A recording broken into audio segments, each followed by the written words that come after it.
me, your man, Louie T. Welcome to the Command Post. You know what it is. Post up. Take command. I, of course, am your commander-in-chief, Louie T. Thank you for joining me. OTAs round 2 has taken place, or is in progress, I should say. Started on May the 31st, continued today. We got to hear from some of the players after practice. We got to hear from some of the coaches as well. You know, I love sound bites this time of the year, especially this time of the year. Not so much what's going on the field as much as what these players are saying, how they're feeling, what the environment is like, and trying to gather what we can from what these coaches and players are saying. So, you know, I get really excited this time of the year. I've mentioned this to you guys, and I put out a post on Saturday, pretty much asking you guys what would it take for Washington to win double-digit games in the upcoming season. Now, I don't know if a lot of you are on board or not. I think a lot of you see a path to winning that many games this season. I don't know if you all are on board with that actually taking place or not. That said, I do want to read some of those comments tonight, and we'll get to that a little bit later on. But in the meantime, I'm excited, and I'm so excited, and I just can't hide it. I'm excited, man, about this upcoming season, and the excitement stems from what I've seen in terms of what this team has done. But more importantly, I think what I've heard from these players. Obviously, the Carson Wentz deal, you know, has really given me a renewed hope in this team's ability to have success. Again, I wasn't the biggest fan of the trade initially. I didn't know how to feel. I wasn't against the trade, right? But he wasn't first on the list, but he wasn't even on my radar, to be honest with you. It's kind of similar to the Jahan Dotson pick, when a lot of you thought I wasn't happy with the pick. It was less about me not being excited about Jahan Dotson. I told you guys in the moment, he's the fourth best receiver in the draft class. You know, according to me, after doing my homework, you know, and he was the fourth receiver taken essentially in the draft. So I had no problems with where Washington took him or how they went about going and acquiring him, but it was just a surprise. It was an initial shock to the senses, so I had to process it. That's kind of how I felt about the Carson Wentz trade. Now, unlike Jahan Dotson, there is history with Carson Wentz in this league. So for those of you who don't believe, you have every right to feel that way. And I'm not going to try and convince you otherwise. And we'll see what happens. I'm not 100% sold on Carson Wentz, but I am feeling like this. And I've said this before, and I'll say it many more times before the season gets underway. He's better than anything we've put out on the field at the quarterback position since Kirk Cousins left here back in 2017. He's the best quarterback we've put on the field in the last 4 seasons. And it's not even close. And you could argue that other than Kirk Cousins, Kirk was really good in 2016. I don't think he gets enough credit. He was just as good, if not better, in 2016 than he was in 15. But you probably got to go all the way back to 2015 Kirk to find a quarterback that we were pleased with. And again, I was pleased with Kirk in 2016. I knew he was playing on borrowed time in 2017. He was just playing out the string. So it wasn't as impressive. The talent on that team in 17 wasn't as great as it was the 2 previous years with Garcon and Jackson. So there are a lot of things that he did not have at his disposal in 2017. Plus the injuries were a big factor. That's not and that's nor here nor there. The bottom line is the fact that we've got a soft schedule, again, perceived soft schedule. We have to take advantage. It's only soft if we make it that way. Okay. If we're flaccid against Jacksonville in week 1 or flaccid in week 2 against the Lions, then we're not playing a soft schedule. We're a part of someone else's schedule that is soft, okay? We're the soft part of other teams' schedule. We have to make this schedule seem soft by destroying it and devouring it, okay? And again, it's the confidence in our ability to navigate this schedule, which, again, why do I have this confidence? Don't ask me. I'm probably being somewhat delusional because nothing this team has done in the last 3 years since Rivera's gotten here, essentially 2 years, but now this will be the third, should lead me to believe that they're going to not do anything different than they've done in the past, which is fumble, bumble, and destroy opportunities to progress, to take advantage of opportunities that's presented in front of them. So you have every right to be skeptical. I choose optimism and excitement. You choose skepticism and wait and see. There's nothing wrong with it. Both approaches work perfectly fine, okay? Carson Wentz being here, coupled with the schedule, coupled with continuity, and then adding in the element that I'm starting to see with these players, and that's versatility, gives me hope. Now, let's talk about what was said by some of the players and coaches after day 2, of the second week of OTAs. This is round 2 of OTAs. The mini camps don't get underway until I want to say mid-June. So a couple of weeks from now, I think we get the first mini camps. So let's knock out the first order of business. Chase Young showed up. Okay, that was a big topic of discussion. The first round of OTAs, he wasn't there. And so there was this big hoopla about Chase Young and did he need to be there? He was supposed to be there. He was rehabbing in Colorado. You can tell Ron Rivera spoke on the subject, and so did Chase Young. He also spoke to the media as well. And you can tell Ron was a little bit perturbed by the questioning of, Chase Young not being there the first week. And he said, look, Chase is doing his own thing in Colorado. There's a plan. And Ron said, look, I don't know what the plan is, but there's a plan. And he's following that plan. Everyone else is here. Everyone else is here, including the guys that are rehabbing, like Logan Thomas, for instance. They're all here. Chase wasn't, but he's following his plan. So as long as he's going according to plan, we're fine. So Ron wasn't 100% happy that he wasn't here last week when they had their first round of OTAs, but Chase was there this week and has been, I should say, there this week. And I'm glad we can put that to rest. Hopefully he's there for the mandatory, and he'll be there for the mandatory minis. All right. See, this is voluntary, right? He doesn't have to be there. Lamar Jackson isn't at Ravens OTAs, and a lot of people are making a big stink about that. And Lamar's like, yo, it's voluntary. I'll be there when I'm supposed to be there. Until then, leave me the hell alone. And that's kind of how Chase has been playing it. Although, again, I would love to see what would have happened had he been perfectly healthy and fine. Would he have done the same thing? I don't know. And honestly, I don't care. I told you this wasn't a big deal to me last year. It's not a big deal to me this year because, again, I don't equate poor play on the field to not showing up in OTAs. The two don't really mix with me. All right. One doesn't precede the other. Okay.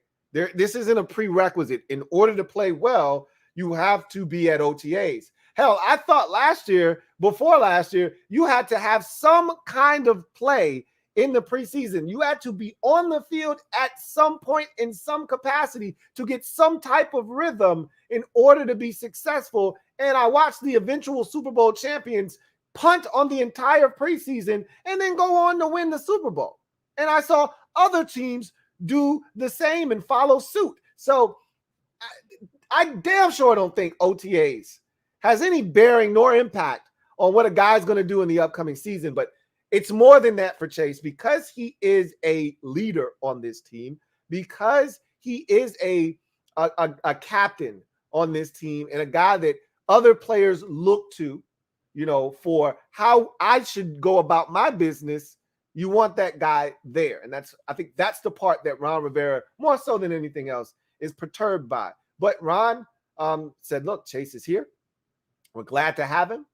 And, it is what it is. So with that said, let's talk about what, Rivera had to say, what Scott Turner, who we heard from as well, had to say. I was really fascinated by what Scott Turner had to say.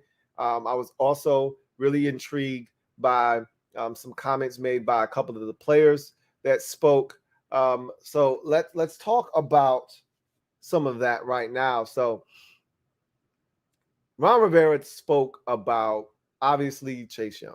We've touched on that already. He talked about a number of topics regarding this team. And one of those topics was about the ability for this team this season to win and what was most important. So in past years, Ron talked about winning and wanting to win, and that's always the goal, but it wasn't necessarily always the primary goal. Look, you practice, you implement a game plan, you put in all that work during the week, and the goal is to come out victorious on Sunday, Monday, or Thursday. Okay. And some Saturdays, depending on when you play, right? That's the goal. However, when you're coming to a program that's at rock bottom, which it was when he got here, and we were a 3-13 ball club.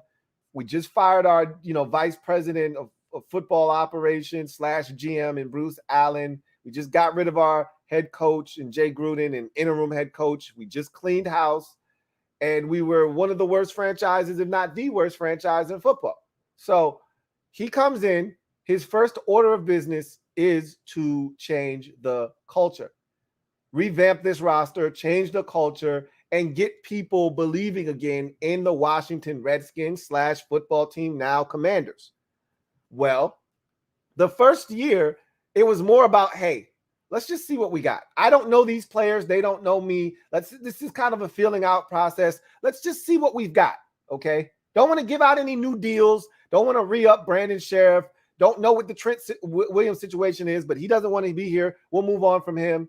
Quentin Dunbar wants to act crazy and act tough. We'll move on from him. And so we're gonna set a precedence here. Okay, we're gonna come in here and we're gonna make a hard line stance with these players. If you want to be here, be here. If you don't, we'll find a way for you to move on. Right? So set the tone, create a culture. That was year one. And we ultimately won the division. It's a poor division, granted, but still, somebody had to win it. It was us. So the year two expectations are heightened because you win the division, even though you were 7-9. Nobody cares about that.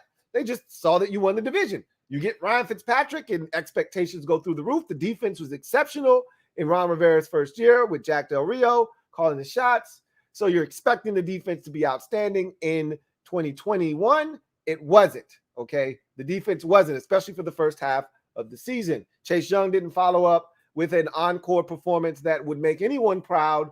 And we had a ton of injuries. We had COVID at the end of the season after winning 4 games straight. It was a disaster. That said, we won 7 games yet again. All right.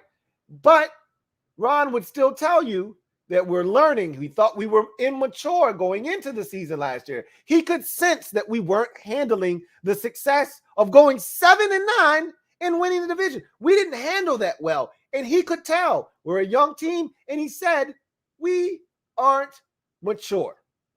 And he could tell.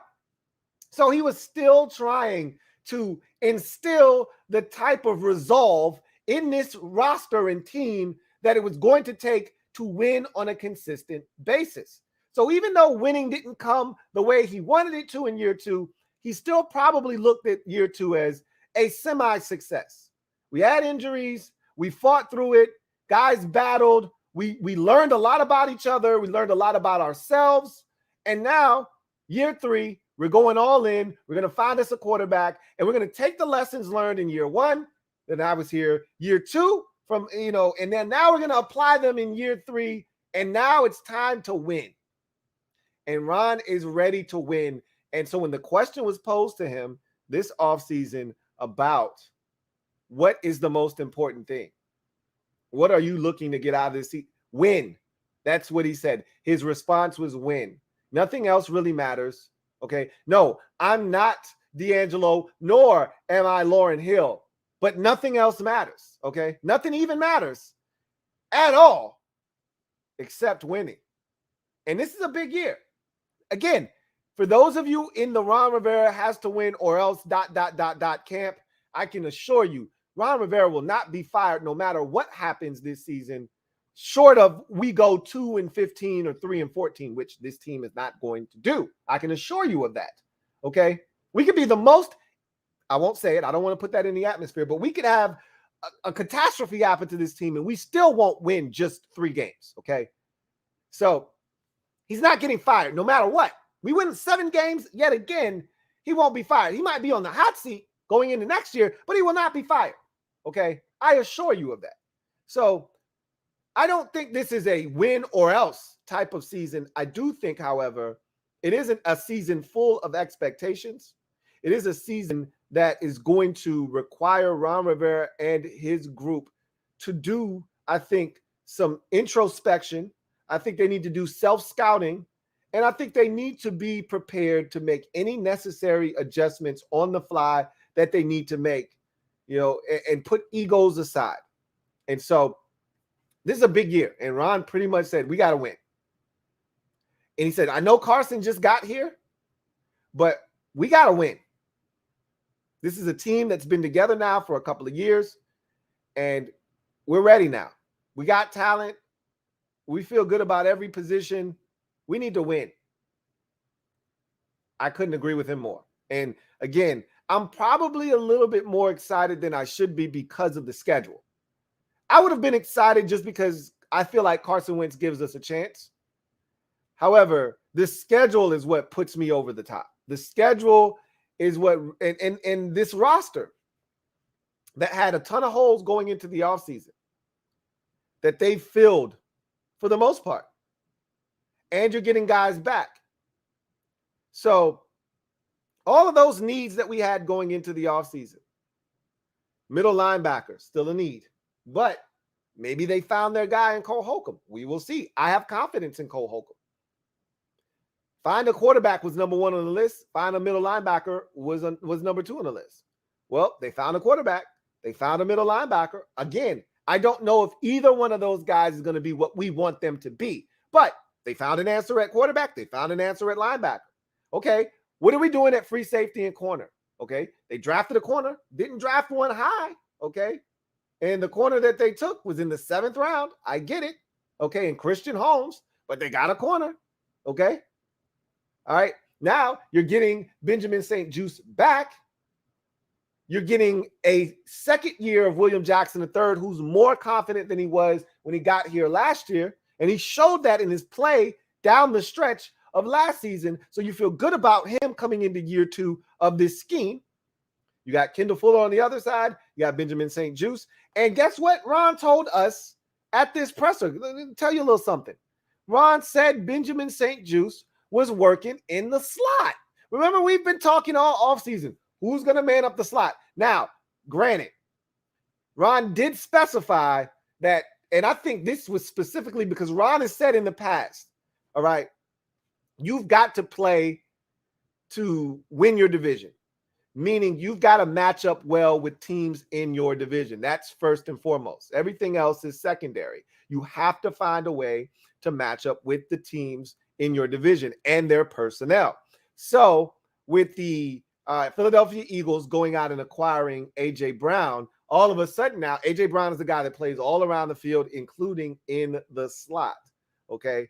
No other team in the division features a big slot receiver, okay? The Giants don't feature a big slot receiver. Kenny Golladay doesn't come inside. He's an outside receiver, okay? The Cowboys don't have a big receiver on their team right now. Not a guy that's 6'3", 6'4", and moves around. So essentially what he's talking about is the Eagles, and he's specifically talking about A.J. Brown. He's not going to say that, but he's like, hey, some teams have big receivers that play in the slot, and you need guys that can go inside and play against those bigger receivers.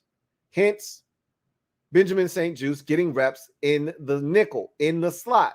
Now, I don't think they will put Juice in the slot against a smaller, shifty guy like Sterling Shepard, for instance. Okay? Don't see that being something that they would do, but I could see them putting him against A.J. Brown in the slot. I could see them doing that. I could see them, playing against a team like Tampa Bay, and maybe they move Mike Evans inside and they match him up with Mike Evans inside. I could see them doing something like that. So anyway, Cooper Kupp is a bigger receiver. Cooper Kupp's 6'2", 6'2", and he's a bigger receiver. I could see them saying, hey, and again, these teams aren't on our schedule, but you never know. Playoffs? Yeah, playoffs. We could see one of those teams. And that situation could arise. So Ron is telling us, hey, I like our corners.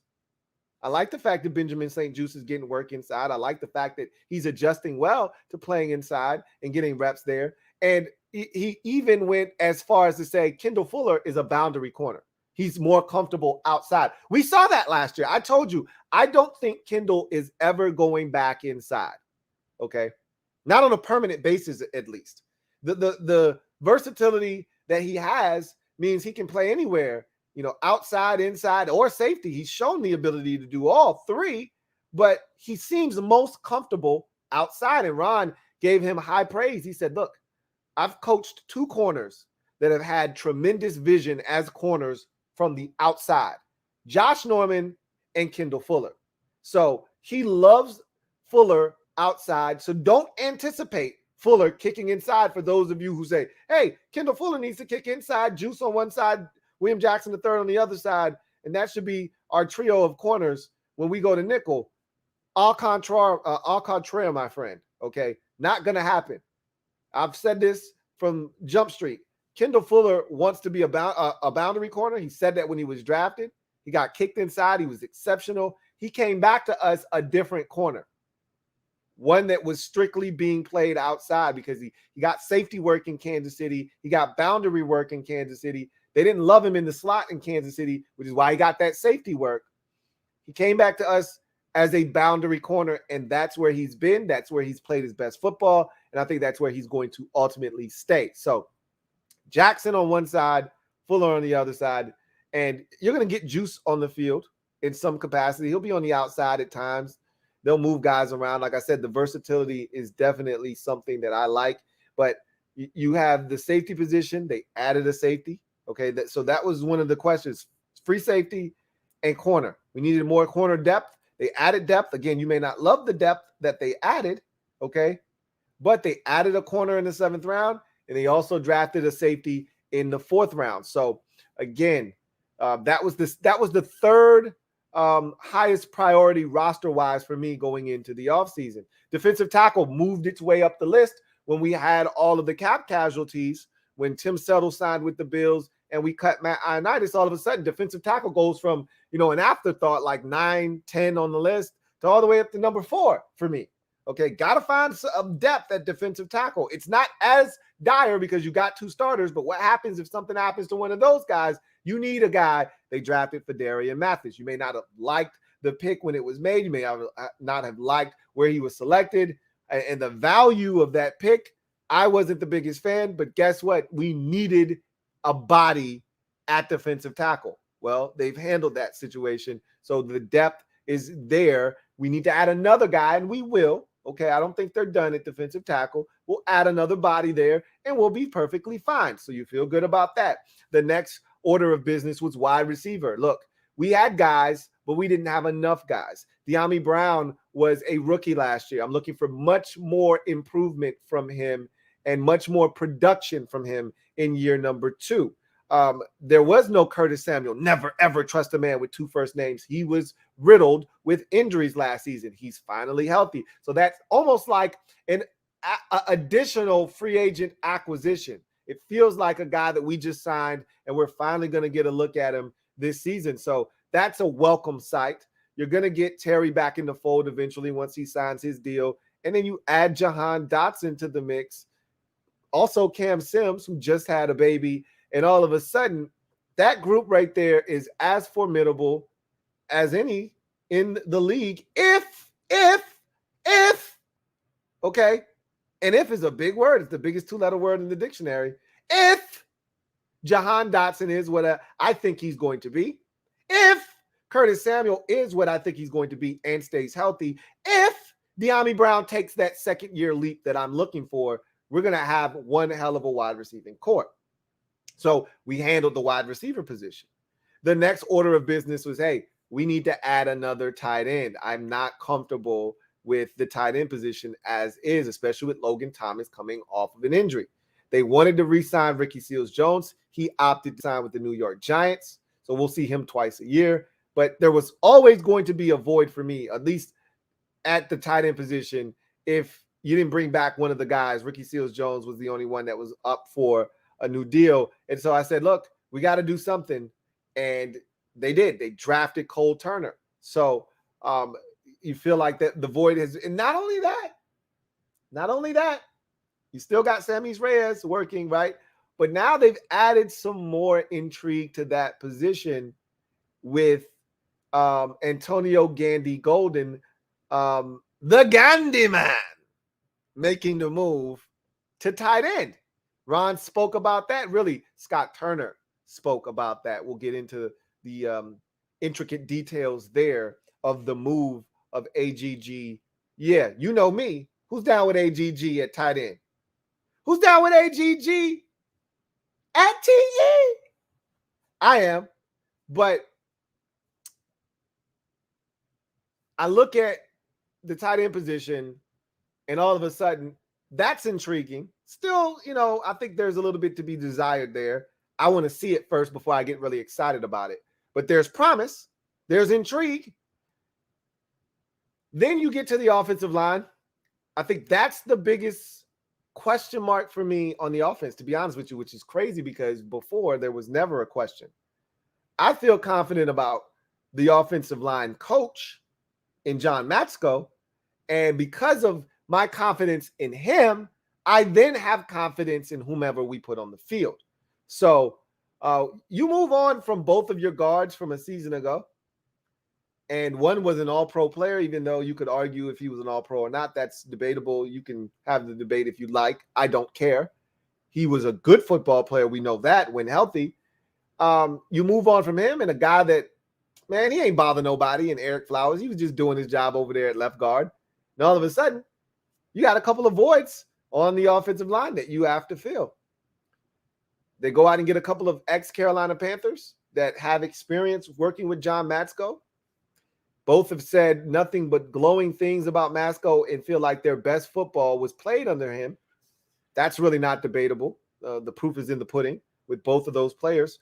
We'll see if they can rekindle the magic here in Washington. But if they can get back on track, those two guards, in addition to the guys we're bringing back, Sam Cosmi at right tackle, Charles Leno Jr. at left tackle, and we're getting back our center, Chase Roulier, who was out from the Green Bay game, which was, I think, week 9. If I'm not mistaken, week 8. It's the rest of the season. So good to have him back in the fold, in the mix. And so the offense looks legit. And Ron's like, the only guy that we really, don't really know what we're going to get out of is Carson Wentz. But we feel really good about him. So winning is going to be the key this year. Ron's not settling for anything less, nor should he. So that was good to hear from Ron. He talked about being on the same page with Scott Turner and the rest of his staff, but specifically Scott Turner. Remember, Ron, during the 4-game win streak, and he was talking about that damn 4-game win streak again today.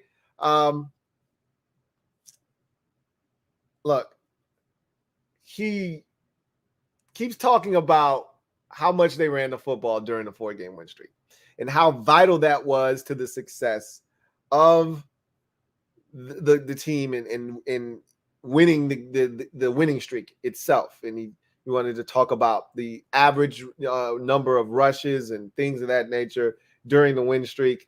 And he's like, me and Scott are in lockstep. His dad is here right now as well. So I feel really good about where we are as a team and the communication between my coordinator and myself, and having his dad here as a bridge guy that I really trust as an offensive mind in this league. Feel like we're in a really good spot. And I'm like, okay, that's cool. But Ron pretty much has essentially said, I'd like to run it more without saying I want to run it more. Ron's an old school guy. He has no problems winning 17-15. I do, because that's not sustainable in this league. Not the way this league is set up. You could sustain winning 17-15 back in 2000, back in 2005. You can no longer sustain winning games 17-15. That's not a sustainable model in this league. Okay. The best defenses aren't winning a ton of those types of games. They're scoring points. So that's an interesting dynamic, one to keep an eye on, but I don't think there's anything there. I just think he feels really good about his coordinator. Clearly they do. That's why he got an extension this offseason, did Scott Turner. So speaking of Scott Turner, I want to transition to what he had to say, because I was more dialed into what he was talking about, because I've told you my favorite interview during the season is Scott Turner, because he doesn't pull any punches. He doesn't mix any words. He's not afraid to call out the entire offense. He doesn't usually single out guys in particular. If you ask him, though, he will give you a very frank and candid answer, but he usually doesn't single anyone out, but he does give you the reals. Like, we weren't good enough on third downs. We had 8 third downs. We only converted one of them. That's not a winning recipe. Like, he's really frank. I love that. And he'll give it to you straight, no chaser. So I wasn't expecting anything less, even in the offseason, and he gave me exactly what I was looking for. So let's start with the running back position. So he talked about the running back position, and I was fascinated to hear him speak about that position because, of course, we drafted Brian Robinson Jr. in the 3rd round, and a lot of people view him as a physical runner and a guy that can come in and help in short yardage situations and be a bit of a change of pace back, from Antonio Gibson's slashing ability. And he's cut weight, and he looks to be in tremendous shape. I listened to him speak as well, and he talked about just feeling like he needed to get faster, also, for long-term health. He's talked to a lot of, veteran backs around the league, and they've all told him, the more weight you can keep off of your body, the better, it is for your knees long-term. So, playing at 230 is cool, but your knees take more wear and tear, playing at 230 than it does at 220 or 217. So he took heed to that, lost the weight. He feels like he's in the best shape of his career, and he feels like he's more explosive. That said, Scott Turner was like, look, Antonio Gibson's been, our feature back, and yeah, he gained 1,000 yards last year. We really love what he's done, for us over the last 2 seasons. But now that there is more versatility in the backfield, now that we have other guys, we can take a little bit off of his plate from a, focused feature back perspective, use him the way that we really wanted to when we drafted him, as a guy that can catch the football out of the backfield and be more multi-dimensional. And, I saw a clip of practice that got me excited, because Carson Wentz took a 5-step drop and delivered a dart on the sideline 15 yards down the field to none other than Antonio Gibson on an out route against a defender. And he caught the football, toe drag swag, and it was a completion. And I'm thinking to myself, I don't, and you guys can correct me, and I'm often wrong in these situations, but I'm going to say this anyway. I don't recall a single throw to this point to Antonio Gibson that was more than 15 yards down the field. And I could be wrong about that. Most of the throws for the running back that's designed to push it down the field has been J.D. McKissick rolls. Anytime Antonio Gibson's been thrown the football, it's either on a flare out of the backfield, a screen out of the backfield. He runs maybe a little arrow route, which he doesn't do a great job of. Or he's catching a wide receiver screen or a hitch as a running back, but he's split out wide. I don't recall Antonio Gibson running a wheel route. That's been J.D. McKissick's thing. I don't recall him getting a mismatch with the linebacker and just taking it up the field and having the quarterback try to drop it in the bucket. I don't recall him coming out of the backfield running a corner route or a bench route and getting open and having the quarterback throwing the football 15 yards down the field. I don't remember Antonio Gibson being attempted more than 7, maybe 10 yards down the field max. So to see him run a 15-yard route and have the football delivered to him and him catch it, interesting. So Scott Turner talking about wanting to get the versatility out of Antonio Gibson and maybe use him in that capacity. That's good stuff. Also, Curtis Samuel was reportedly seen lining up in the backfield and taking carries, out of the backfield. And Scott Turner's response to that was, Curtis Samuel is one of the smartest football players I've ever coached. He's able to handle a lot of things. We know how versatile he is. We know what he's capable of. Hell, we even did some of these things, and I mentioned that the Atlanta Falcons game comes to mind. He's like, we did some of those things with him last year, so it's not new. We feel really comfortable putting him in multiple positions and knowing that he can get the job done. And so they really like what they have in Curtis Samuel as well. So, and then Turner went through the entire offense, essentially the skill positions at least, and talked about, the depth or lack thereof, or, why they feel so good about that position versus this position. And it really was in response to Antonio Gandy Golden making the switch from wide receiver to tight end. And he pretty much said, well, he had come back and he was already 230. So he put on muscle, he'd gotten bigger. And they said, we assessed the situation. We took a look at him, and we took a look at our roster. And we said, where's his best path to making the football team? How can he help us more? The answer was simple. We got enough receivers. I already told you we go 5 deep, and we got 2 other guys that are looking for a roster spot in Dax Milne and Alex Erickson. Like, we're loaded at receiver. So they said, hey, there's no chance this guy makes the football team receiver. Why don't we move him to tight end? There's a lot of, things in flux right now with the tight end position. Is Logan Thomas going to be ready for week 1? I contend that he won't be. We'll see. Maybe he proves me wrong. But there's a chance that he's not ready to start the season. You got Cole Turner, who's not ready to be a feature tight end. You've also got Sammy Reyes, who's still learning the game of football. And then you have AGG now all of a sudden. You know what AGG? Yeah, you know me. We'll see as he makes that transition to TE. They said they like his skill set, and they think he can really adjust to that position. We'll see. Okay, still a lot of work to be done for AGG, but it's the best move he could have made to give himself a fighting chance to survive and thrive potentially in this league. So he talked about that.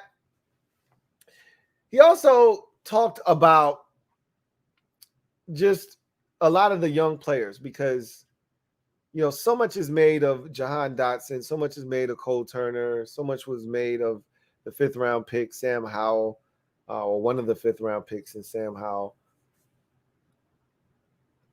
Excuse me. So much was made, too, of Carson Wentz. So he touched on all of those various topics. So he started out by talking about Cole Turner. He was asked about Turner. And, really, he started out was asked about what can Carson Wentz add to this offense. Is pushing the football down the field something that this offense feels it needs to do more of? And, that's one of Carson Wentz's strengths. Do you see him doing that more in this offense? Because Scott Turner talked about the horizontal passing game in past years, probably out of necessity because our quarterbacks weren't adept at pushing it down the field. So he had to hang his hat on the horizontal passing games, mesh concepts, shallow crosses, out routes, things of that nature. But Now with Carson Wentz, you can push the football down the field. You got a guy with a live arm, can make all the throws. And so he's like, look, again, in this league, it's hard to go, 13, 14 plays, go the length of the field repeatedly. You're going to need some explosive plays. Facts. We've talked about that. That was one of my biggest pet peeves, is that everything for us comes so hard. It's so difficult for us to score. It's so difficult for us to get off the field on third downs. It's so difficult for us to do the little things. And so he was like, look, we got to take care of business.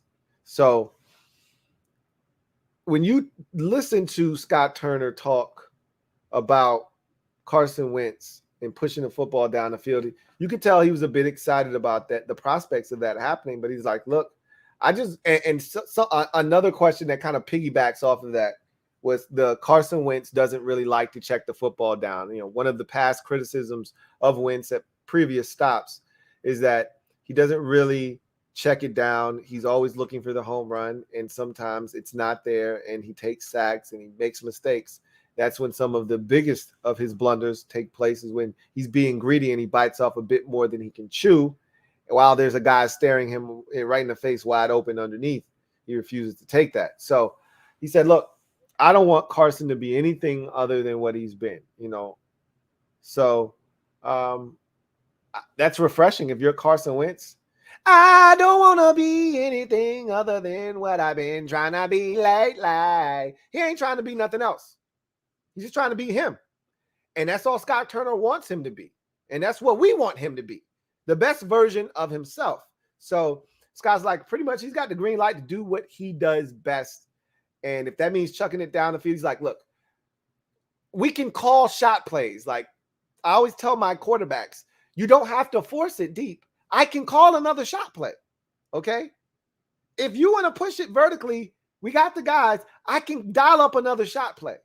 You don't have to force it. Just give me another opportunity to call a play. I'll get you another shot opportunity. Trust me. You don't have to force it. So he then talked about Cole Turner. Everybody wants to know how these rookies are doing. It's so early. It's a small sample size. And he made sure to be very, candid about that. Look, it's early. It's not a large sample size. But like Cole Turner's a rookie. He's making rookie mistakes. That's what we expect from him. But we see the length, we see the size, we see the catch radius, we see all of the things that we liked when we selected him in the 5th round. However, he's making mistakes. That's what you expect a rookie to do. Speaking of rookies, he talked about Sam Howell, and he's like, look, he's a young guy. We were shocked that he was there in the 5th round. We were excited to get him, but he's a young guy, huge learning curve. And he's on the depth chart as the 3rd QB, and I don't see him moving, barring some kind of catastrophe. I don't see him moving off of that spot. For those of you out there that are listening to these talking heads and they're talking about, Sam Howell starting midway through the season, not happening. Not unless something ridiculous transpires. It's not happening. He talked about Jahan Dotson and his impact on this offense, and he's like, look, this dude is legit, man. And he just makes everyone else's job easier because of what he'll be able to come in and do for this football team offensively. And so you could tell he was excited about getting his hands on a guy like Jahan Dotson because of what he can bring to the table.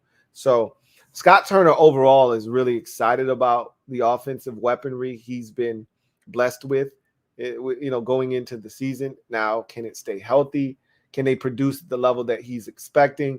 He said, look, tight end is a position that, we can do some work at. So I don't think they feel 1,000% about their tight end position. I think a lot of that stems, however, from Logan Thomas's injury. Had he not been injured, I think they would feel a lot better about the tight end position. That said, Turner was really excited about the offense, excited about the versatility, about the pieces that he could move around. I'm excited because he's excited. I'm excited to hear that Antonio Gibson may have a bigger role as a receiver. I'm excited to hear that Curtis Samuel is getting snaps at running back and getting carries out of the backfield. I'm excited to hear that he feels like Jahan Dotson can, be limitless in this league and has tremendous potential. I'm excited that Ron Rivera's like, yo, we need to win this year. We need to win big. Like, nothing else really matters. We need to win. So I also heard from JD McKissick, and McKissick was like, I had to have 23. I've been trying to get in the 20s for the longest. I was stuck with 41. It was a dope jersey. It was a good number to me, but I got to move on. And he's like, soon as I saw 23 come available, I hit my agent up. I was like, yo, I need that. And they made it happen. So JD talked about being in tremendous shape. He talked about the concussion that he sustained last year and how, it hampered him for a little bit into the offseason, but he's good now. And he talked about that running back group, being really dynamic. So there's a lot of optimism right now, man. And again, it's the offseason. Who's not optimistic? I know. Don't shoot me. Okay. But I can tell you, just listening to these guys speak, I'm oozing excitement. I'm not gonna lie to you. Now, again, by the time we get to the start of the regular season, I will have tapered my excitement. I will have bottled it up, and I won't unleash it until we get through the first 2 weeks without a hiccup. We stumble in one of those 2 games. That excitement is going to stay right in that damn bottle. I'm going to make sure to pound that cork all the way in, and I'm not looking to pull it out until we do something that warrants that excitement to be pulled out and celebrated, So we'll see what happens. I just know that there are a lot of reasons to be excited going into the season, and just hearing from a lot of these players and coaches and their excitement about the upcoming season gets me excited. You know what I'm saying? And Ron Rivera talked about Chase Young and said, look, we need him to tone it down when he's at practice, because he's out here trying to get dudes hype. We ain't trying to get nobody hurt. We don't even have pads on. So need him to chill out. So I love that. The fact that, Chase Young walks out to the practice field and he's yelling, let's go, Tez. So he's a spark plug. He's a guy that ignites this team, which is why they need him around more. So anyway, some good stuff from week 2 of OTAs. I want to read to you some of these comments and I'll skim through a few. So one of the funny things, so Just Listening, shout out to Just Listening. I said in that video, don't put the apple before the cart. I think it was the apple before the cart or apple before the horse. And I was like, whatever the hell that means. What does that mean? A lot of those old sayings make 0 sense. I thought that was another one of them. And he was like, well, actually, he said, I think the phrase you were looking for was don't put the cart before the horse. He's like, you can't go very far if the horse is behind the cart. So same as this team making the playoffs, the coaches, who are the horse, must do a better job of getting the most out of these players. They underachieve because there are no consequences other than losing for not doing their job. That 4-game win streak was no joke last year, led by players who did their jobs and nothing more on defense. And again, the defense are the horses. The offense is the cart. Defense wins championships, guiding and leading great offenses. You put the cart before the horse, and you should lose games. So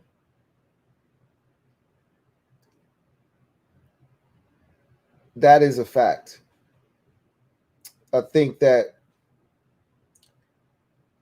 you have to be able to play defense and top-notch defense at times. There are going to be times where you're going to need the offense to bail you out. You don't have your fastball that day, and you're going to need the the offense to score 38, to outscore someone and get you a dub. That happens. But the reality of the situation is we have talent on defense. There's no excuse for what we saw and what we watched the first 8-9 weeks of the season. There's no excuse for that. And it starts with the coaching staff. If we can't get more out of this group, I'm putting it on the staff. I don't think it's these players. So I'm right there with you. Let's see. Thank you for that comment.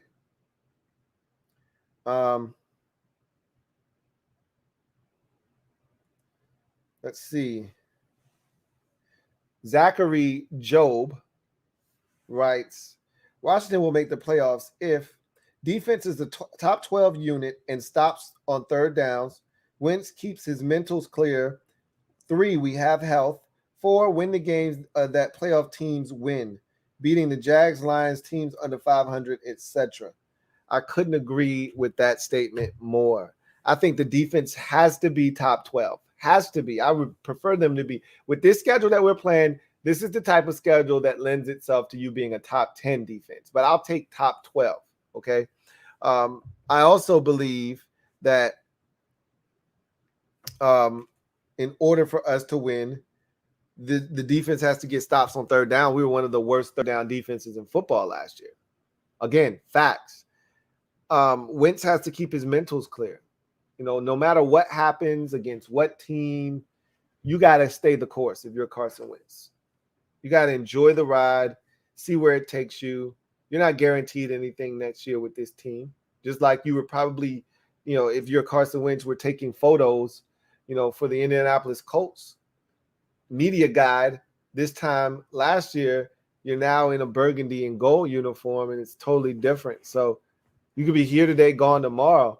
But in order for this team to have success, we got to get off the field on third downs. We just were inadequate third downs last season defensively. So I agree with that statement. I also agree that health is a major key. That's any team. That's not just this team. That's not, you know, anything that is specific to the Washington Commanders. That's across the board in the league. You have a ton of injuries. It's hard to overcome that, especially if they hit you hard at one particular position. And then finally, you got to win the playoff game or win the team games against teams that you're supposed to beat. And as he phrased it, the teams that playoff teams beat. The sub 500 teams like Jacksonville and Houston and teams like that, Atlanta and Chicago, who are all on the schedule. If the opportunity arises, take it, destroy them. That's not something we've done in the past. So we'll take a couple more of those a little bit later on, but let's get to some comments. I want to get to your comments real quick and see what you guys are talking about. So let's get to the super chats. Shout out to the mob, the MOBB. Stand up! We in the building. You know what it is, man. All right, so let's see. First super chat of the night belongs to Big Money Sonny. Thank you for the super chat. Greatly appreciate you. Thank you for being a member of the MOBB. My guy, Big Money Sonny, writes, Rip Marion Barber III. Marion the Barbarian, as he was referred to in his prime. Sad state of affairs. He was only 38 years old, if I'm not mistaken. Don't know the cause of death.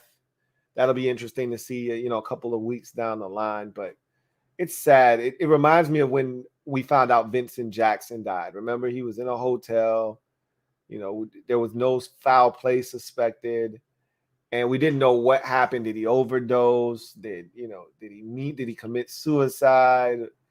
You could even have argued, was he murdered? We didn't know what the situation was, but we just knew a talented ex-NFLer was gone way too soon, and he was found by himself.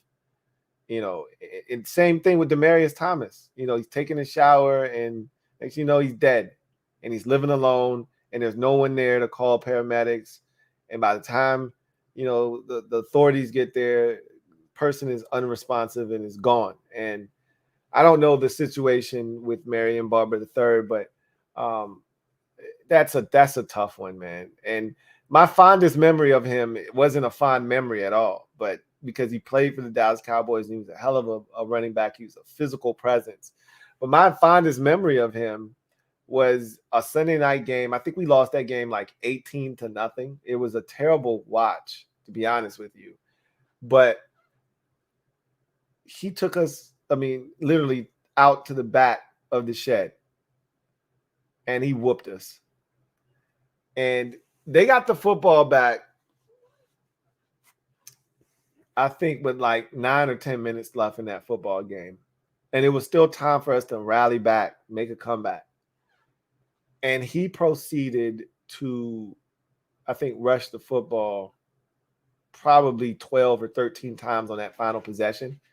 We had no answers, and they literally ran out the clock with Marion the Barbarian and iced a shutout, put the icing on a shutout. That was a terrible defeat. We were ass cheeks back then, though, so it doesn't surprise me. But Marion the Barbarian, Marion Barber III, gone at the age of 38. What the hell is going on out here in these streets, man? When we're seeing all these young players pass away so early, so tragically. I just talked about Jeff Gladney losing his life at the age of 25. We know about Dwayne Haskins and what happened with his situation. It's just sad to see so many young players. Demaryius Thomas, another guy, hadn't even reached the age of 40 yet. Gone. You know, we don't know why, but it's just heavy, man, with these football players going down. I hate to see it. Rest in paradise, Marion Barber III. Let's see.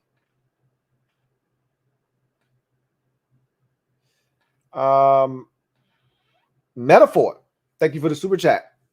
Greatly appreciate you, my guy. Metaphor, thank you for being a member of the MOBB. Writes, hey, Lou, cap freed up. Cherry, McLaurin signs by Friday. Yep, that June 1st cap edition of Landon Collins just hit. You know, it's almost like that income tax money you've been waiting to hit that account. You're supposed to get 4 G's, but you had to wait XYZ amount of days. Well, that day has finally come. That money has hit your account, and you're feeling frisky, man. You ready to risk it all. I still surmise that a deal with Terry McLaurin doesn't get done until, you know, mid to late July. But this was one of the things they were waiting on, this cap space to free up. Absolutely. You know, any other moves that they may be looking to make, you know, including a veteran defensive tackle, maybe a veteran linebacker, all of that, I think they were waiting to do once that money hit their account. Their caps, if you will. So, excuse me. I don't think McLaurin signs by Friday. I'd love it if he did, but I still am convinced that this is a deadline Spurs action type of deal, and it won't get done until the 25th hour, and it'll be like July the 21st. If we go to camp on July 25th, this will be the Terry McLaurin deal will happen on like the 23rd or 24th. That's what I believe. Maybe as early as like the 15th or the 16th, but we'll see. Thank you for the super chat. Metaphor.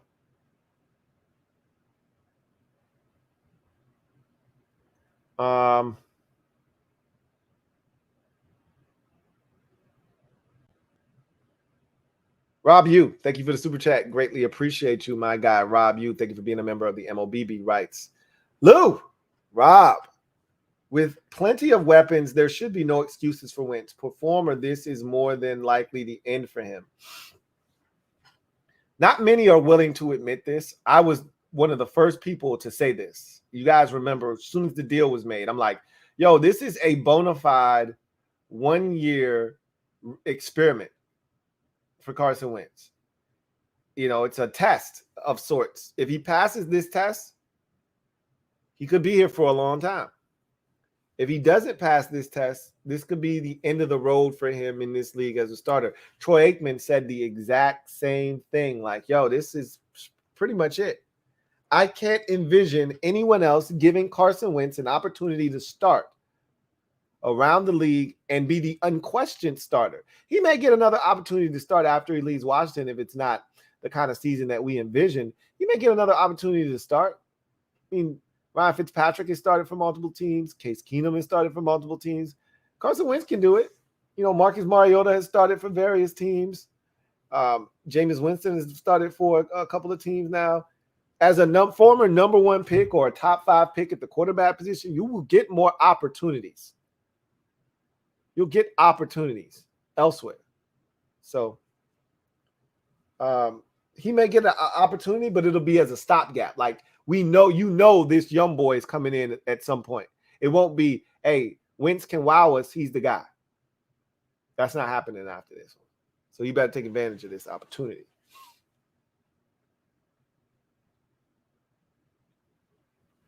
Malachi Malik, thank you for the super chat. Greatly appreciate you. Thank you for being a member of the MOBB.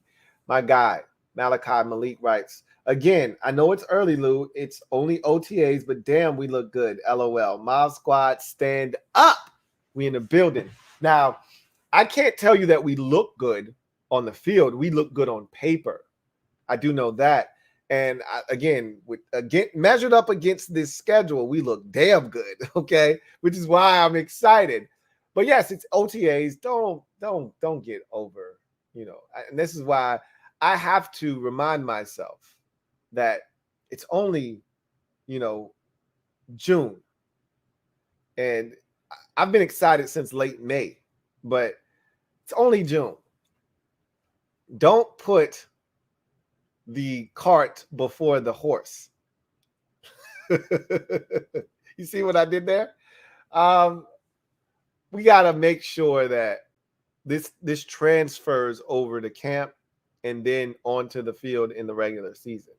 So I'm excited, though. I'm not going to lie to you. But again, I'll have my expectations tempered a bit as we get closer to the season.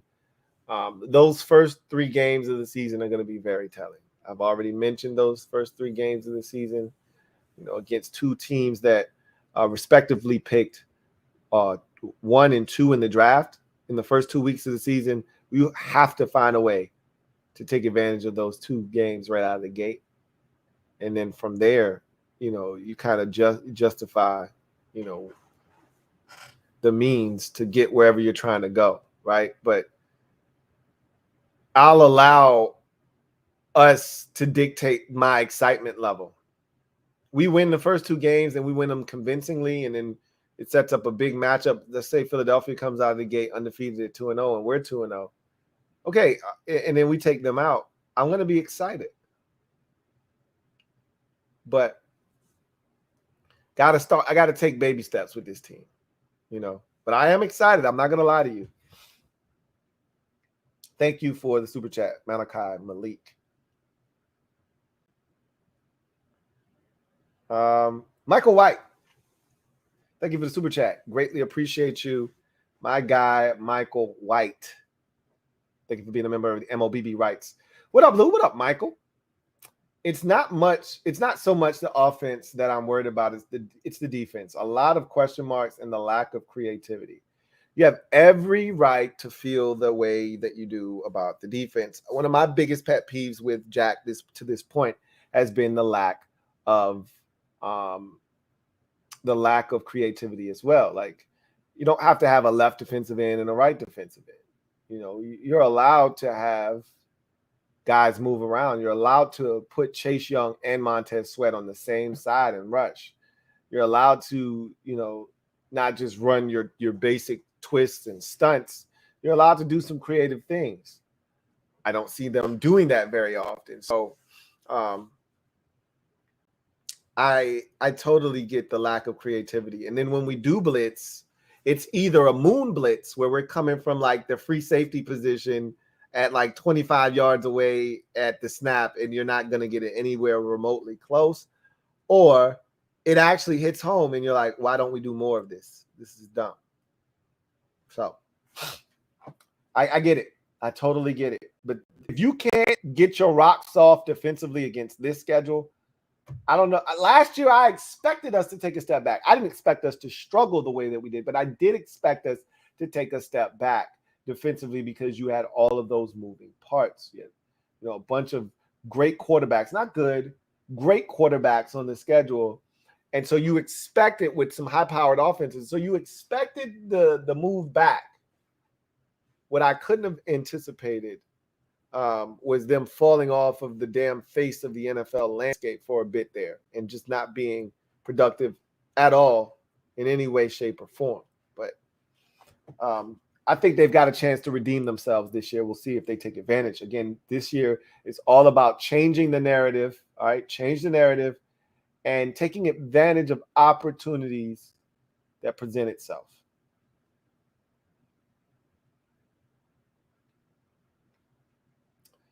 Rob U, thank you for the super chat. Greatly appreciate you, my guy, Rob U. Double up. Thank you for doubling up, Rob U, who writes, Lou, what are the chances Cam Curl takes that next step? He's played great ball thus far. I mean, I'm anxious to see if there's another gear that Cam Curl can tap into. I'm not sure if there is. I don't know if we ever get better than rookie season Cam Curl. I mean, clearly, I don't know what the ceiling is for that dude. You know, how impressed we've been with him to this point. Words really can't express that. But as far as him taking that next step and maybe, you know, having his name thrown in the Pro Bowl discussion, that's how I view the next step for him is, all right, now we got to have the rest of the league recognize you for your talents. So you need to make a Pro Bowl or, you know, a Super Bowl or something. But clearly a Super Bowl is a team thing, and you get more recognition individually if your team's playing longer during the postseason. So, you know, could he get to Pro Bowl status or at least be in that conversation? I could see that happening. I really could, but we'll see. I'm anxious to see just how Percy Butler plays and how that impacts what they ultimately do on the back end. So we'll see what happens.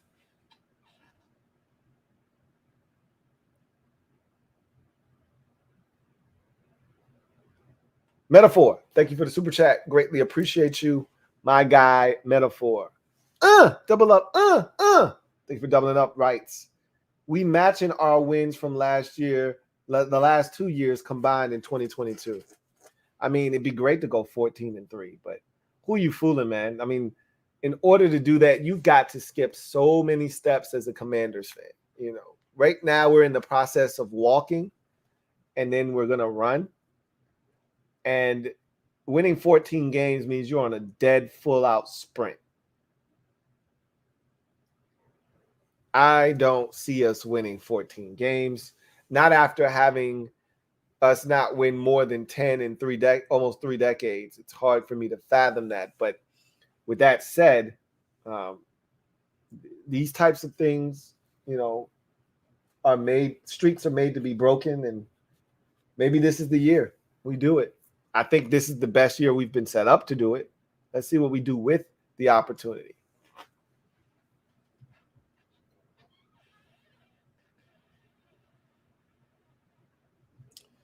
Metaphor, thank you for the super chat. Greatly appreciate you.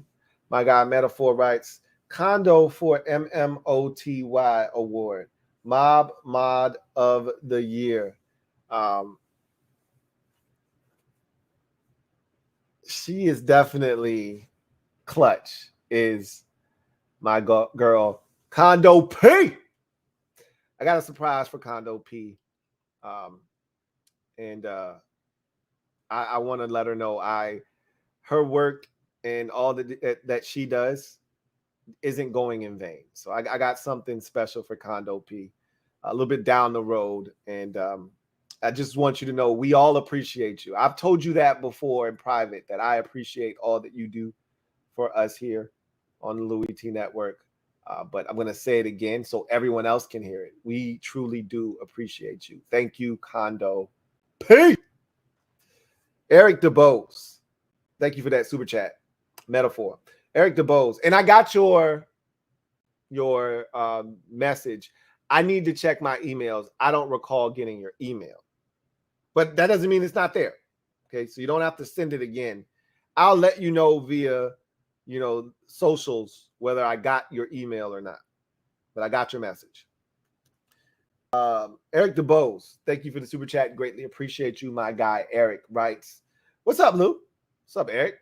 Says, "Thank you for being our voice of all things Commanders. What's your take on Bite D's running BSJ at the slot corner?" So let's go back to Bite D's real quick. For those of you who aren't on socials, aren't following these things, our good old fearless defensive coordinator leader, Jack Del Rio, who we know is very active on socials.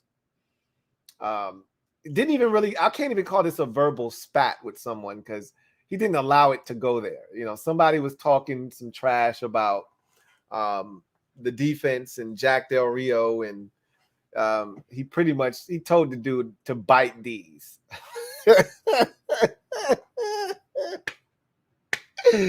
Oh, Jack, never change.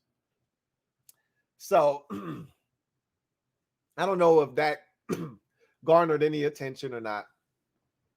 I haven't heard anybody talking about it, but you're the first person that I've seen bring it up. But that's nor here nor there. That's Jack Del Rio, man. That's what he is on socials. Anyway, I talked about BSJ in the slot already. Ron Rivera speaking on, Benjamin St. Juste running a little bit of slot corner for us. Ron pretty much said that's strictly for the case of a team trying to use their slot receiver as an advantage over us because they've got a height advantage or something like that, i.e. A.J. Brown. I don't think they're going to have him in the nickel or as a slot corner against, smaller guys that are shiftier, that could cause a lot of problems, have extreme quickness, that may be able to separate from Benjamin St. Juste because he's a bigger corner. But against the bigger slot receivers, I think they feel good about him, being inside against guys of that ilk. So, Bite D's, that's funny. They have Benjamin St. Juste running inside for a little bit. And again, it doesn't look bad. I can tell you that. It does not look bad.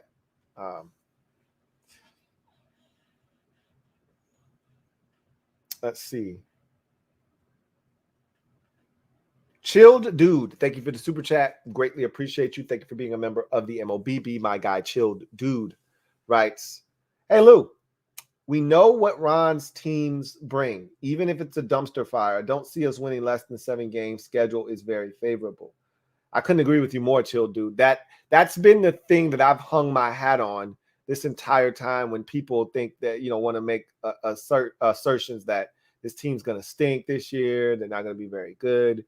And I'm like, what's your basis? What are you basing that on? Because, my rationale is year one, he got here. This team was an abject disaster. He had to come in here, help build depth, establish a culture. He had cancer. He had so much going on, and he still was able to muster 7 wins. Again, it was not pretty, but it was gritty, and most importantly, it was a dub. We won the division. However, year two, we knew the schedule was murderer's row. We knew that it wasn't going to be easy. We knew it was Justin Herbert. It was Josh Allen. It was Tom Brady. It was Aaron Rodgers. It was Patrick Mahomes. It was Russell Wilson. It was Matt Ryan. We knew that going into the schedule. It was Dak Prescott twice. We knew that. So we knew it was going to be tough. And we actually navigated the schedule quite well until injuries and COVID really took effect. That said, for anybody that thinks this team, as constructed, with the talent that it possesses, is relatively healthy. It doesn't have to be because no one's 100% healthy. Relatively healthy. You really think that we're going to win less than 7 games? That's just a joke to me. But we'll see. Anyway, like Chill Dude said, Ron's teams, they bring a sense of toughness, accountability. These are things that Ron talks about all the time. Those two things alone are going to win you 2 or 3 games. So, schedule's very favorable. I agree wholeheartedly. 16 Devil Doc, thank you for the super chat. Greatly appreciate you. Thank you for being a member of the MOBB. My guy 16 Devil Doc writes, Lou, been a fan since 92. We've been through a lot of disappointment. Needless to say, I've learned to temper expectations. However, if we're 8-3 or better, we beat Green Bay and Dallas, I'm jumping off Super Bowl. Super Bowl!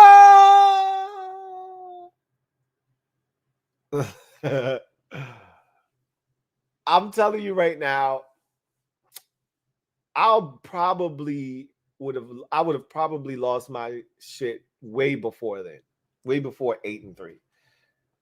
If we get to uncharted territory, I'm going to start talking reckless, because when's the last time we've been 3-1? When's the last time we've been 4-1 or 5-1? When's the last time we've been 7-2? We get to 5-1, 5-2. I'm going to lose my shit then. Not waiting all the way until 8-3. You crazy? So I'm dying to see how we start. Again, the schedule makers couldn't have done us a better, a bigger favor than what it's done in terms of, the schedule. Now we just got to take advantage of those opportunities. So we'll see what happens. There's some winnable games in there. There's also some losable games in there. So we got to take care of business. Let's see.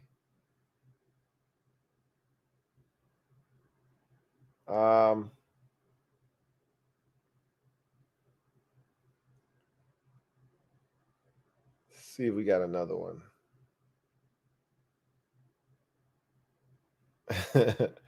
Chill Dude, thank you for the super chat. Greatly appreciate you. My guy, Chill Dude. Double up. Thank you for doubling up, Chill Dude.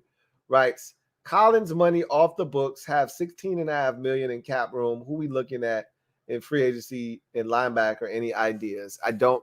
So let's look at the list of linebackers since you guys brought it up.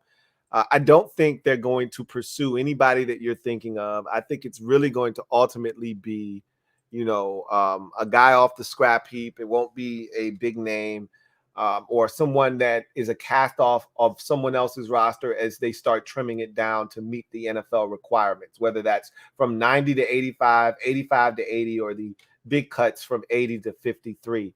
But let's take a look for shits and giggles at Sport Rack and see who is, or Spot Rack, excuse me, who is available at the linebacker position.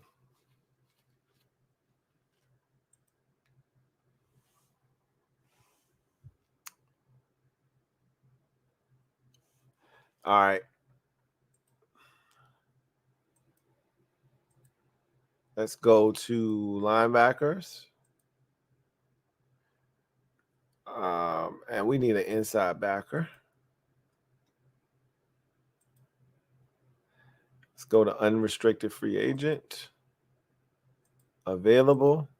And let's update it. So right now, inside linebackers that are available in free agency, and we'll go by age. So the old guys that are left, Dante Hightower, ex-New England Patriot. He's 32 years old. So is Danny Trevathan, who is of Denver Broncos and Chicago Bears fame. LJ Fort, former Baltimore Raven, is 32 as well. Will Compton, we know him all too well. He's 32. John Bostic is 31. He's available. Hope he stays available, meaning we didn't sign him. Okay. Kevin Minter is 31, former Tampa Bay Buccaneer. Let's see any more notable names. Alec Ogletree from the Giants and the Bears, among other teams. He's been around the block a few times. He's 30 years old. Anthony Hitchens is 29, last seen in a Kansas City Chiefs uniform. Joe Schobert was a guy that I really liked a couple of years ago when he was in Jacksonville. Got a nice little piece of change to go to Pittsburgh. Or actually, he was traded to the Steelers, if I'm not mistaken, I think last offseason. But clearly it did not work. He is now a free agent. Reggie Ragland, former first-round pick. He's a bust at this point of the Vegas Raiders. He's 28 years old, last seen in a Giants uni. And Quan Alexander, that's the one that everyone likes to bring up. Quan Alexander, 27 years old. I felt like he was so much older than that. It feels like he's been playing forever, but clearly that is not the case. So that's your list of linebackers. Does any of those guys move you? Does it move the needle for you? Does it stimulate your senses? Does it give you, hey, we need to go and sign that guy vibes? For me, it does not. So, again, this is why I've advocated that I don't think they do anything in free agency. I think this is all about waiting, the waiting game, to see who shakes free, and then they go about it that way. But I could be wrong. Could be wrong. We'll see. Trevor Patch, thank you for the super chat. Greatly appreciate you. My guy, Trev, thank you for being a member of the MOBB rights. Lou, what's your take on J-Dots as a first-round pick getting the spotlight and rumored building chemistry with Carson? Curtis also getting love. Could it be purposeful to make Terry an afterthought? No. Again, sometimes you need to read the tea leaves and read in between the lines and, try to figure out what's going on. And other times you just need to let situations be what they are. And this is one of those times where you just got to let the situation be what it is. They're not going to talk like no one's going to be moved by a bunch of talking about what guys are doing on the field in OTAs. A player isn't going to be moved by missing OTAs, which is why players routinely miss OTAs. You're not going to be like, oh, man, I wasn't there. Such and such took advantage of me not being there. Yeah, right. Remember last offseason, Aaron Rodgers wanted out of Green Bay reportedly. Jordan Love took all the reps, and they said he's going to be so much better as a quarterback for having taken all of these reps in OTAs and into training camp and yada, yada, yada, blah, blah, blah. And he's still not doing anything. So you could, at the end of the day, they're not looking to make Terry jealous. That's not a part of the plan. It's not a part of the negotiating tactics, employees that you'll see teams use. That's not one of them. I think they genuinely feel like a rapport is being established between Carson Wentz and Jahan Dotson. And ironically, both of them got here right around the same time. Wentz got here maybe a month and a half before the draft. And then, your first round pick gets here and everything changes. So I don't think it's a matter of, we want to make sure Terry hears this word gets back to him that we're good without him. As much as they're just excited about Curtis Samuel in year 2 and him being healthy, they're excited about Jahan Dotson and the chemistry that he's built and the rapport he's built with Carson Wentz. So we'll see. Whenever he comes back, he'll fit right in like hand in glove. Terry's the consummate professional. I got no worries about that whatsoever. Mr. Ron B, thank you for the super chat. Greatly appreciate you. My guy, Mr. Ron B, writes, trying to temper my excitement, but with our offensive pieces, how nice will it be for Scott Turner to be able to attack all parts of the field and not just be limited to throw where Captain Terry is? I think it is beneficial to Carson right now. This is probably the best thing that could happen to him right now. If you're looking for a positive spin on this, if you're looking to go glass half full, okay. Clearly, there's a ton of glass half empty, statements being made, which is fine. But The glass half full statement is without Terry being there, a lot of guys who wouldn't normally be getting work in certain situations are allowed to get work. I've talked about when you don't have a number one, it throws off the wide receiver balance throughout the rest of the group, because now your 2 is posing as a 1, your 3 is posing as a 2, your 4 is posing as a 3, and so forth and so forth. And, you know, depending on where you live, if you live with moms don't give a shit about none of that, you know? So at the end of the day, I really feel like the excitement is building because there's a chance for us to do something that we haven't had a chance to do. That's win 11, 12 games. Like, realistically, when's the last time we had a chance to do that? Seriously. And I think it's dangling in front of us like a carrot. And for so long, that carrot, you've seen the commercial with the old guy, and I forget what commercial that is. I don't know if it's Progressive. It can't be Progressive. It's an insurance commercial, though. And the lady's in the store, and, you know, her friend gets some money back, so she's able to go make a purchase. And he's like, oh, and he's got $1 on a little fishing pole, right? He's got, oh, you're too slow, you can't get it. She's reaching for the $1, she can't get it. That's kind of how we've been reaching for double-digit wins, right? Always just a step behind, just a little too slow. Can never reach, 11, 12 wins. 10 in 2020, 12 was the last time, right? So I think we're feeling really positive about, the offseason, the continuity, the additions, the quarterback, and then the schedule, all kind of rolled into one big ball of excitement. But this team knows how to kill a buzz quickly. So I think that's why you, as an OG, are trying to temper your expectations. Me, as a fan that's seen this team for far too long and been, disappointed way too many times, I'm trying to temper my expectations, and I will. I will reel them in before the season starts. I may not change my prediction, but I won't be as gung-ho. I will be more respectful to opponents. I'm not going to sit here and badmouth Jacksonville or Detroit, because I know they're both capable of beating our ass, just as anybody else on the schedule is. Houston and Atlanta and Chicago and all the teams we talk shit about, oh, we should beat this team and that team. I'm going to fear those teams unless our team gives me a reason not to fear them.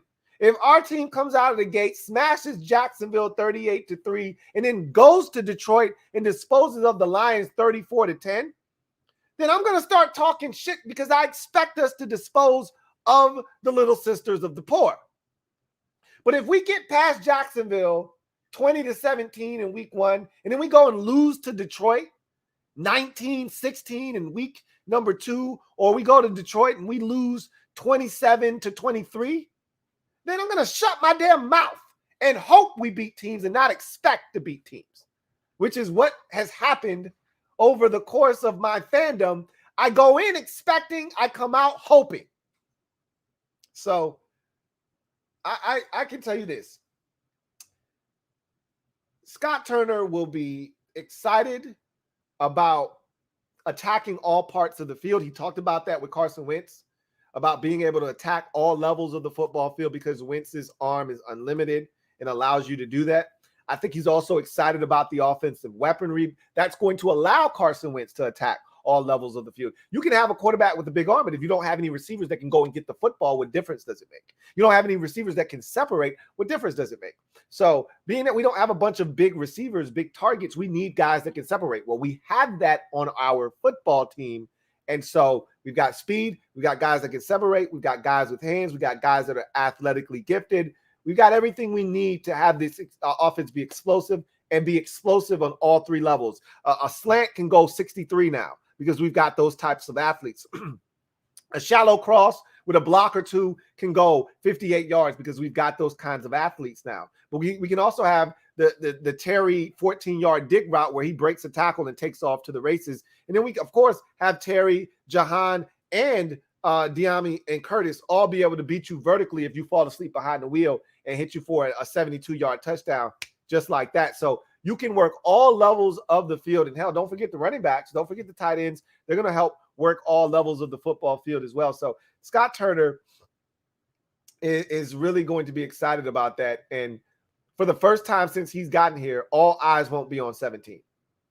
Of course, initially they will be, because teams are like, hey, until Curtis Samuel, until Jahan Dotson, until De'Ami Brown prove that we need to worry about them, that we need to game plan to stop them, we're going to just keep rolling coverage to 17 and make somebody else beat us. So those other dudes are going to have to beat these other teams early in the season to establish that, hey, we're not just a one-man wrecking crew anymore. We got guns and shit. And we think we got a quarterback that knows how to use them. We'll see.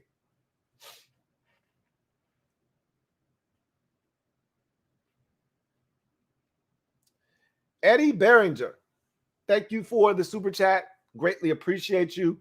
My guy, Eddie B. Shout out to my guy, Eddie B. I talked about this on my podcast. Met Eddie B over the weekend down at the outlets in Norfolk. It was really cool. I told the story, so I don't have to tell it again here. I told it on the podcast, but shout out to my guy, Eddie B. Hope the music is going well. I asked him about his music. He's like, yo, that's all I'm doing. I'm not in these streets for real. You just caught me out here at a time where I was doing a little shopping, but on the reels, I ain't doing nothing but making music. So it was good to hear from Eddie B. Good to see him. Good to meet. And I've said this before. If you see me, if you think you see me, say something. Do not stare at me, though. That's the thing I can't handle. Don't just stare at me. Say something. And I was well past Eddie B when he said, hey, Lou. And so good to meet up with Eddie B. Glad to hear from you. And my guy, Eddie B., thank you for being a member of the MOBB. He writes, hey, Lou, what's up, Eddie? Says, cool meeting you this weekend. Was blown away that you knew about my music. You rock. And I told the story about that as well. So it was really cool to see Eddie B. And it's always dope when I meet somebody that is a viewer of the Louie T Network. And it still kind of, blows my mind that, people actually watch my channel. And then when I see them, like they want to come up and they want to talk to me, that they still, because I'm just a regular dude, you know what I'm saying, at the end of the day. So it's still surreal for me that things like that happen, encounters like that happen. But when they happen, I'm so grateful and gracious to meet you guys, because you're the heartbeat, the pulse of what I do. The Louie T Network ceased to exist without you guys out there. You're the lifeline that makes the Louie T Network what it is. So it was awesome meeting you, Eddie Behringer. And of course, I told you, I do my homework on a lot of y'all, especially the ones that I talk to on a regular basis. I do my homework, man. So I know a lot more about you guys than you think. Eddie found that out firsthand. Great meeting you, and I look forward to chopping it up with you in the future, Eddie Behringer. Let's see. Got another super chat here from CJ Shoots Photo. Thank you for the super chat, CJ Shoots Photo. Thank you for being a member of the MOBB, who writes, yo, what up, Louie T? What's up with you, CJ? Says, Ron's plan. Ron's plan. You know what it is, man. I haven't diverted. It's still Ron's plan. What's really cool is I saw a couple of vid makers out at camp. DMV Sports Zone, Guy Navi was out there with his whole team. They met Ron Rivera, took a picture with him. They took a picture with Jahan Dotson and Carson Wentz and all of those dudes. And they were out at the Anova building, or whatever it's called now. And I said, you know what I told myself? I'm going to meet Ron Rivera, and I'm going to give him a Ron's Plan t-shirt. I want him to wear it. That's a goal of mine now. One of my dudes over at my guy over at oh my God, I forgot the name of his channel. I've done a collab with him. He's a Cincinnati Bengals fan and vid maker, a content creator, and he came up with a Three Amigos shirt, a play on Migos for the Cincinnati Bengals receivers, and it's dope. The concept is dope. The shirts were dope, and Joe Burrow, he sent one to Burrow, and all of the members of the Three Amigos, Jamar Chase. Why am I blanking on those receivers? Jamar Chase, Tyler Boyd, and T. Higgins, right? So before the playoff game against, I want to say it was the NFC Championship game against Kansas City, Joe Burrow wore his shirt and it blew up. And it was amazing. I was so happy to see it happen. Couldn't happen to a better guy. He's such a cool dude.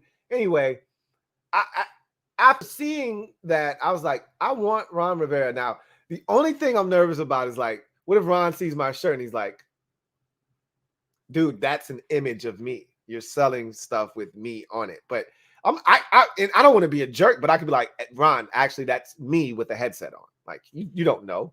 It's a silhouette.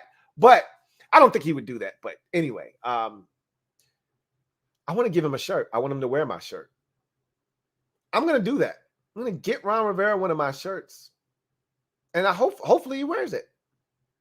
Anyway, it's still Ron's plan over here. Y'all know what it is. I'm not getting out of the car. Y'all know how I feel about Ron Rivera. You know how I feel about Ron's plan. And I think it's not going according to plan, but I think the plan is about to catch up to where it's supposed to be.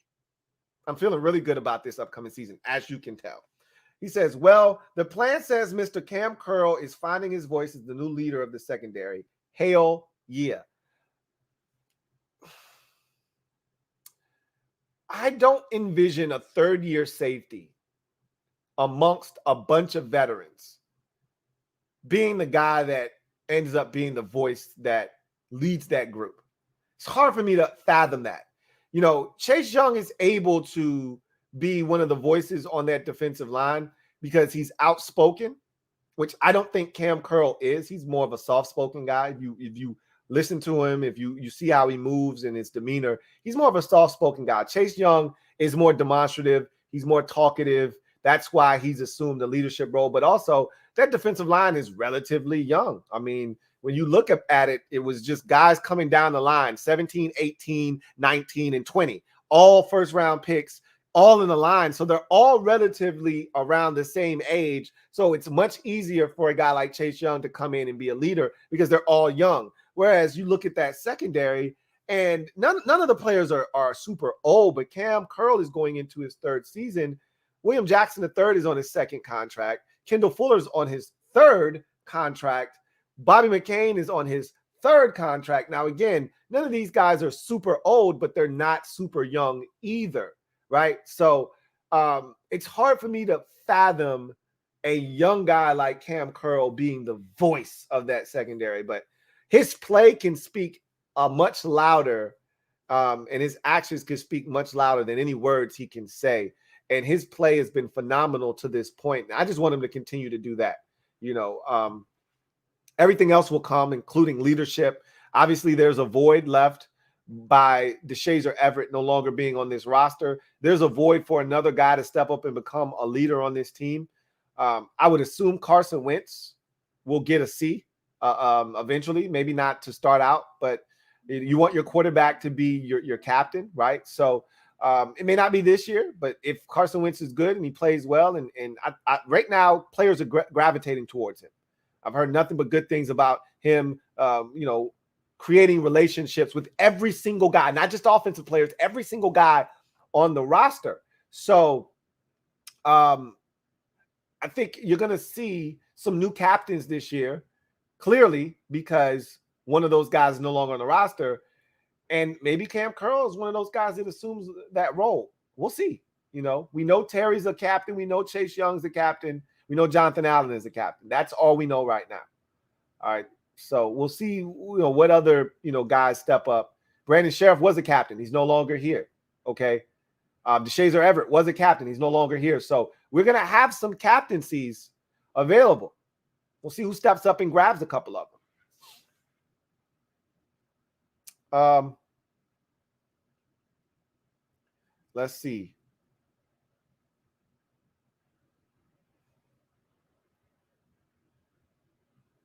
All right.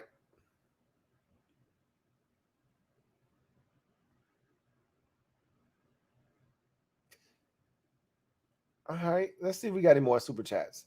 We do right here. Metaphor. Thank you for the super chat. Greatly appreciate you.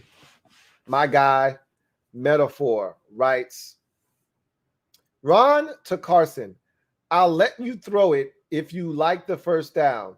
Might be the last time you have a go round. Don't throw too fast. Don't throw slow. There you go again. Busted out some R&B, man. I'll let you throw it if you like the first down. It might be the last time you have a go round.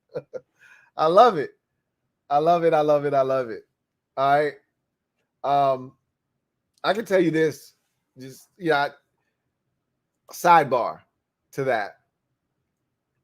I think that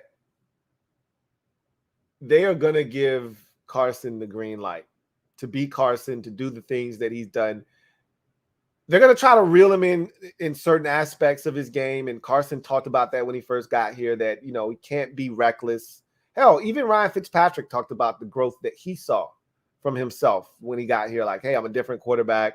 I know when to say when and this, that, and the third. And I think Carson's starting to get to that point of his career where he feels a little bit more comfortable, you know, knowing when to say when.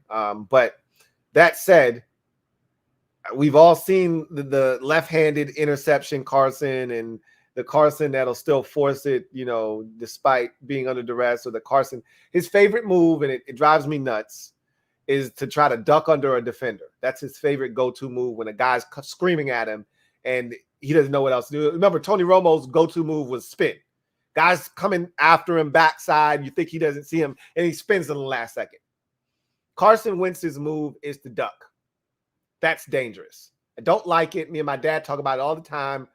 I'm not going to say what my dad always says is going to happen because I don't want to speak it into existence, but it's scary. I don't like him doing that. I wish he would stop.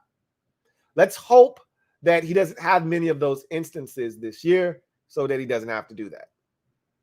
But I think they're going to give him the keys to the car, and they're going to say, hey, you can drive the shit out of this, man. Drive it any way you like. All right, have fun. Just make sure you bring the car home in one piece. We'll see how it goes.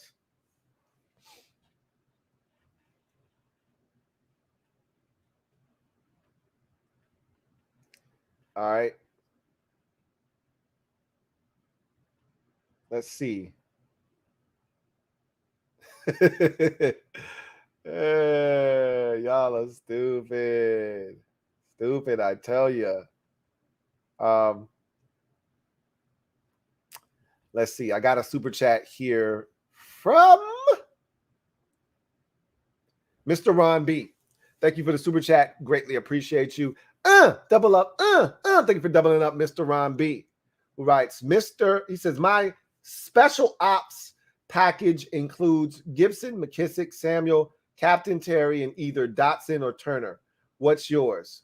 It would be that exact same group with Dotson, not Turner.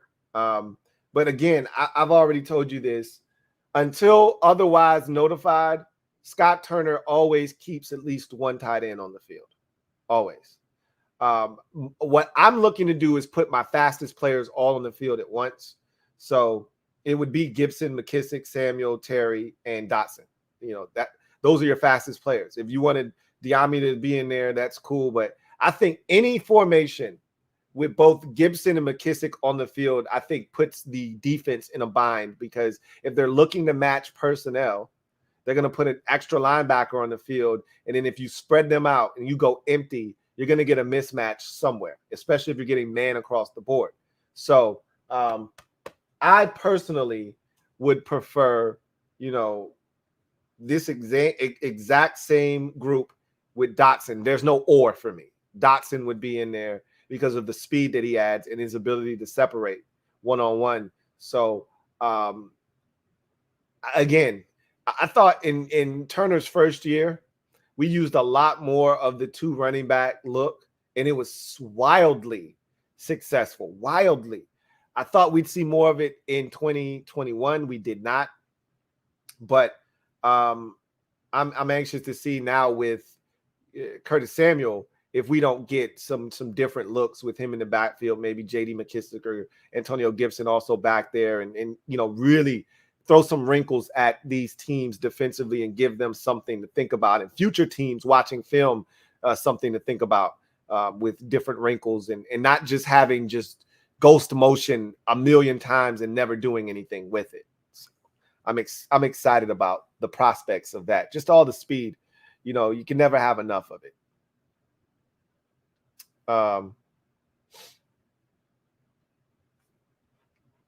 Fat American, thank you for the super chat. Greatly appreciate you. My guy, Fat American, writes, Lou, you think back to when teams would actually hit during training camp.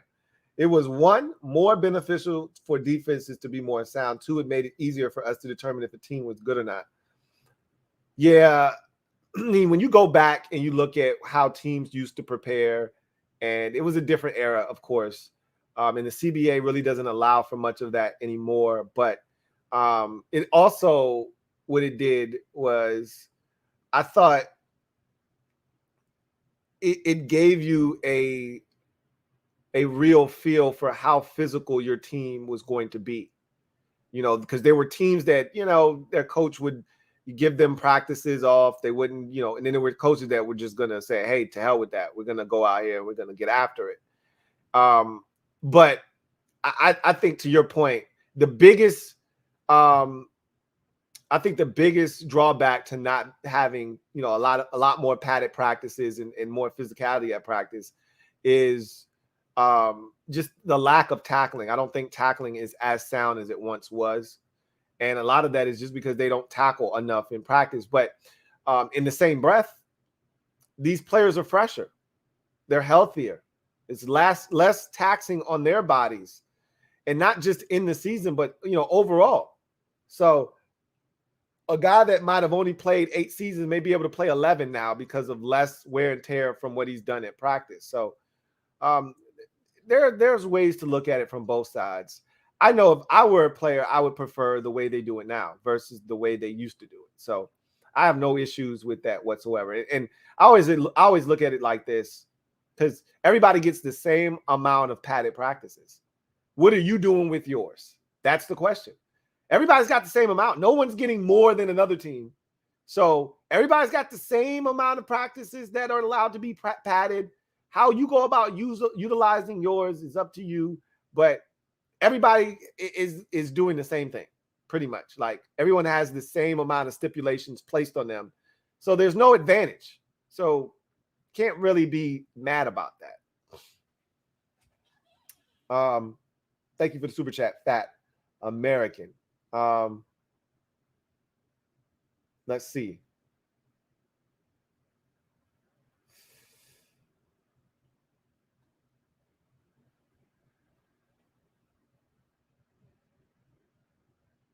I think I got another super chat right here. Fat American, thank you for the super chat. Greatly appreciate you. Double up. Thank you for doubling up, Fat American, who writes, speaking of JDR's lack of creativity, Jay Gruden actually came out and mentioned that about his scheme when they played the Raiders a few years ago. I mean, that's my biggest gripe with Jack Del Rio. It's really basic.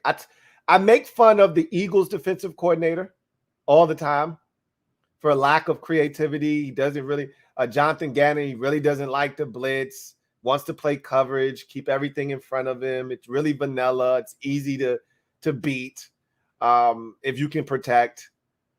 Yet we're not that much dissimilar in the sense that we don't really mix things up. We don't really blitz. We don't. Now, here's the difference. We play a lot of 5-man defensive fronts when we can't stop the run, or we feel like we need a little bit of extra juice up front. And so, again, that's technically a blitz. I've explained that already. But that's garbage. That's not creative. It's not innovative. It's not difference making. The offensive line can clearly identify who's blocking who. It's not confusing. And so you don't get any added benefit other than you get one-on-one matchups across the board, and then you need somebody to win. Now, I'm disappointed because I feel like we can be a little bit more. I'm not saying we got to blitz like how we did when Jim Haslett was here and we were blitzing on every other down. Okay. I'm not saying we got to be like Martin, Wink Martindale, and, literally you're blitzing with the game on the line and you're coming with cover 0 and getting beat. I'm just saying we need to be a little bit more aggressive, and we need to be a little bit more. And I'm tired of Jack talking about, being more exotic. Remember when we first got William Jackson III, he was excited. He said it's going to allow us to do a lot more defensively. Well, we didn't see that shit. Well, maybe he didn't give them the confidence last year until late in the season to get a little bit crazy, because he was struggling himself out there till about week 9, 10. He said after the bye against Tampa Bay, that's when he started to feel comfortable, and we saw that in his play. Maybe this year is the year where Ron or Jack starts to get a little bit more, creative, and starts dialing up some shit that's actually affecting the other team's quarterback and giving them something to think about. We'll see. If not, I'll be here complaining about the same thing, and it is what it is. I still don't think there's going to be any changes made, but we'll see what happens. But Jay Gruden is not wrong. If he actually said that, he's not wrong. I feel that way about Jay Gruden. I mean, Jack Del Rio myself, and I've been telling you guys that for the last 2 years.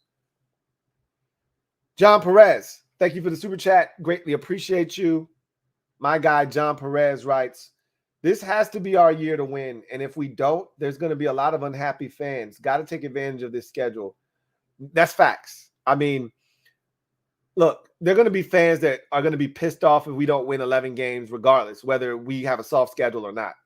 But the fact of the matter is, this is a schedule that is doable.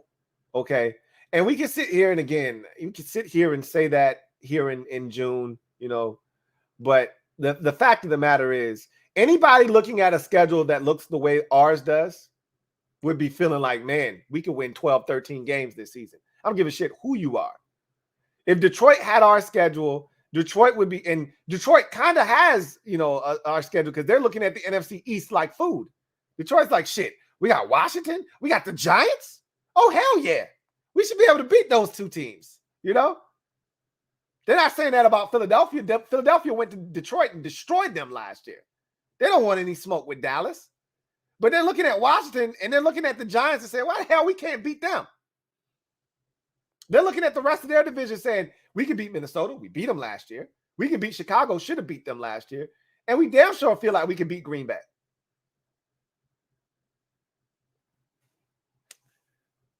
Again, I've said this many a times. We over here with our napkin tucked in our shirt, knife in one hand, fork in the other hand, ready to eat. We look across the table at the team that we feel like is food, and it's like staring in a mirror. They got the same shit going on. They got a napkin neatly tucked in their shirt, fork and knife in hand. They ready to eat, and they looking at us like food. I've said this before. Somebody's going to eat. Why not us? Why not us? And this is the year. If there was ever a year, if we can't take advantage of this year, for whatever reason, we can't take advantage of this season, when are we ever going to take advantage of a season? We'll see what happens.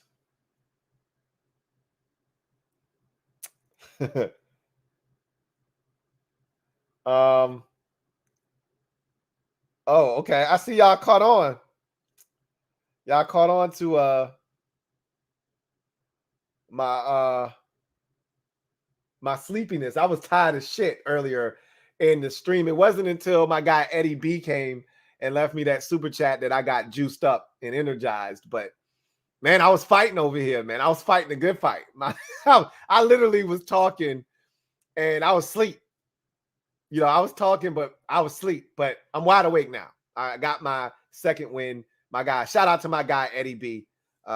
Really do appreciate you. That American Commanders going 17-0, no BS. What are y'all doing out here in these streets with these damn names? What are y'all doing? All right. Thank you for the super chat. Greatly appreciate you. Who writes? Over under 9.5. I'm taking the over 17-0, no BS. We're not going 17-0. 9.5. I'm taking the over, but that's a good number. Like, I think the number in Vegas right now is either 6.5 or 7.5. Either way, both of those are numbers that I'm willing to pound on, right? So 9.5, I wouldn't touch that, just because even though I think we're gonna win at least 10 games, I'm still apprehensive because this team has made me so with their past behavior. So I wouldn't pound that number, but I think the number right now is at either 6.5 or 7.5. Either one of those numbers are numbers I'm comfortable with pounding the over on and putting down lots of money on Washington getting the job done. And I plan on doing that before that number moves at all. So I need to do that. I keep saying I'm going to do it. I need to do it before that number moves. Anyway, 17-0 is definitely not going to happen. However, I got a member here, Ed B. Shout out to my guy, Ed B, for being a member of the MOBB for 10 months. Love it, Ed B, who writes, enjoying the content and being a mob member. Appreciate you, Ed B. Salute to you for being a member of the mob for almost a full year. Same can be said for 1/6 Devil Doc, who has also been a member of the Mob Squad for 10 months. Shout out to 1/6 Devil Doc, who writes, what up, Lou? What up, Mob? Shout out to the Cherry Squad. Laughing emoji. He says, Lou, I know I've been a mob member since August or September. Don't know why it's only showing 7 months. I got you up here for 10, bro. So no need to fret. Okay. I got you for 10. Appreciate you. 1/6 Devil Doc. See if anybody else needs a shout out from a mob member standpoint. Any more anniversaries? We got one here from Ephraim the Faithful. Shout out to Ephraim the Faithful. Stand up. You officially in the building. You know what it is as a member of the MOBB. Shout out to all my Mob Squad members out there. Ephraim the Faithful has been a member for 10 months as well. Truly do appreciate you, Ephraim, who writes, what up, LT? HTT Mob? You've seen our cap space for 2023, only 12.8 million. Caps 225. I was surprised and did not understand. If accurate brings restraints to to building on the team for next season, no, I don't think it's going to be 12.8 million. The cap is going to go up again, like you mentioned, and you're going to have some guys come off the books. You're also going to have, you're going to have to spend some money clearly, but we won't have any big contracts really on the books. So we're not going to just have 12 million. Like, think about it. We don't have a long-term quarterback that's making an inordinate amount of money. Terry's about to get his deal, but his real money won't start really hitting us over the head until probably like the second or third year of his deal, right? So I can't see Terry's money really hurting us cap-wise until the third year of his deal. He'll get it this year. The second year we'll have some real money. That third year we'll have some real money on it, right? But it's Jonathan Allen, it's Terry McLaurin. Who else has a significant deal on this team? Chase Roulier signed a deal. It's not a super significant deal. You're going to have the last year of both Kendall Fuller and William Jackson III. Those are not like super significant deals. None of those guys are making $20 million or even anything remotely close to that.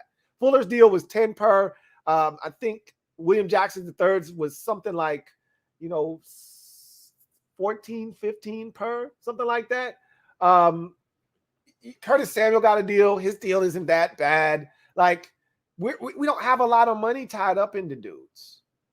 So I can't see a way in which our salary cap is only $12.8 million. Now, Carson Wentz might be on the hook for a substantial amount of money, but it's not guaranteed. So if he's not playing up to standard and up to par, they can move on from him and recoup whatever money might have been on the books with him. But I can't imagine that number is actually just 12.8. But then again, I have no idea, but we'll see what happens. See if we got any more mob members that need shouting out. I said I was going to start doing this, making sure that you guys get your love and praise, man, because you guys are awesome. So anyway, thank you guys for being members of the MOBB. Let's go to the next super chat. Rob U, thank you for the super chat. Greatly appreciate you. My guy, Rob U, writes, Lou, people are sleeping on Cole at middle linebacker. I see him and Jamin both balling out at their new spots. They're past sleep on Cole at middle linebacker. I mean, most of this fan base is incredulous that we didn't do something at middle linebacker and that Cole is trying to fill in as if he's incapable of doing it, as if he didn't play middle linebacker at North Carolina, as if he hasn't played middle linebacker at times for this team since being here, including last season, okay, as if he didn't have the green dot on his helmet. So there is a lot of people that they were comfortable with the idea of upgrading the position overall and just leaving Cole where he was and not, moving him full time to middle linebacker. So I'm excited for the opportunity that he's going to get. And I think he's going to seize that opportunity, take full advantage of it, and play exceptional football. I'm honestly expecting him to have a tremendous season. I'm not hoping for it. I expect him to. Now, Jamin, on the other hand, I need to see it. I know Cole is capable. I've seen the plays.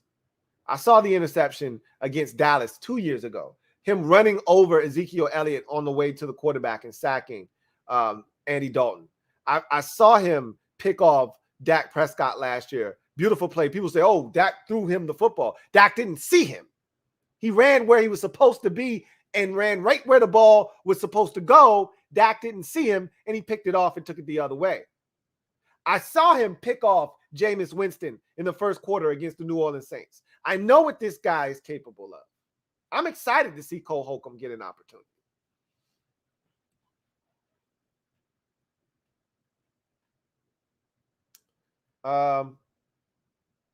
Let's see.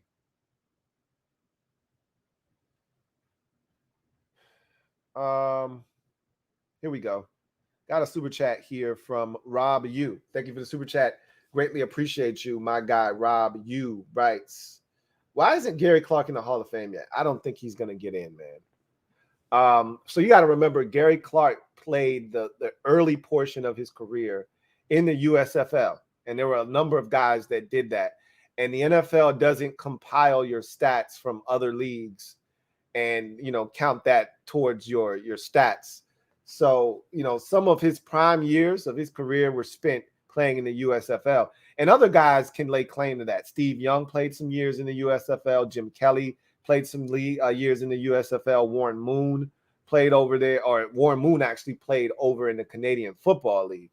And had you combined his Canadian Football League stats with his NFL stats, he'd be the all-time yards leader in the NFL history. But there are a number of guys that played over in the USFL, and so some of their numbers are a bit skewed. He's one of those guys, but you put Gary Clark's numbers up against some of the guys that are in the Hall of Fame, and it's better. And some of those guys are his contemporaries, so you wonder why he's not in. I think because of the group that he played with, it was the posse, and he, Art Monk was the alpha of that group, even though Gary Clark, to me, was the guy that teams were the most afraid of. Art Monk was the most productive of that group. he had the longevity of that group. And the Hogs are the thing that group of teams, the 3 Super Bowls in 9 seasons. The Hogs was the thing that was the constant, the thing that everyone talks about the most. But I think Gary Clark gets, overlooked in the grand scheme of things. I really think if there are 2 guys in particular that should be in the Hall of Fame as Redskins, and that's Russ Grimm and or excuse me, not Russ Grimm. He got in finally. It took a long time, but Joe Jacoby should be in, and Brian Mitchell should be in. I don't have a problem with Gary Clark not being in. I think his numbers should be considered. And honestly, if you put his numbers up against guys that he played against in that same era that are in, he should be in, but the guys that I would beat the table for before him are Joe Jacoby and Brian Mitchell. But I think Gary Clark deserves to be in that discussion as well. But I don't see him getting in.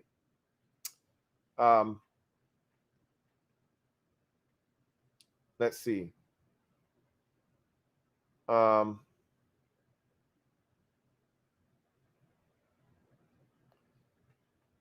Michael White, thank you for the super chat. Greatly appreciate you, my guy, Michael White. I think this is your 3rd. I'm not sure. So, double up. We're going to double it up just in case. Over or under, he says, the defense gives up 11 plays of 40 yards, and the offense gets 11 plays of over 40 yards. I think they're both over.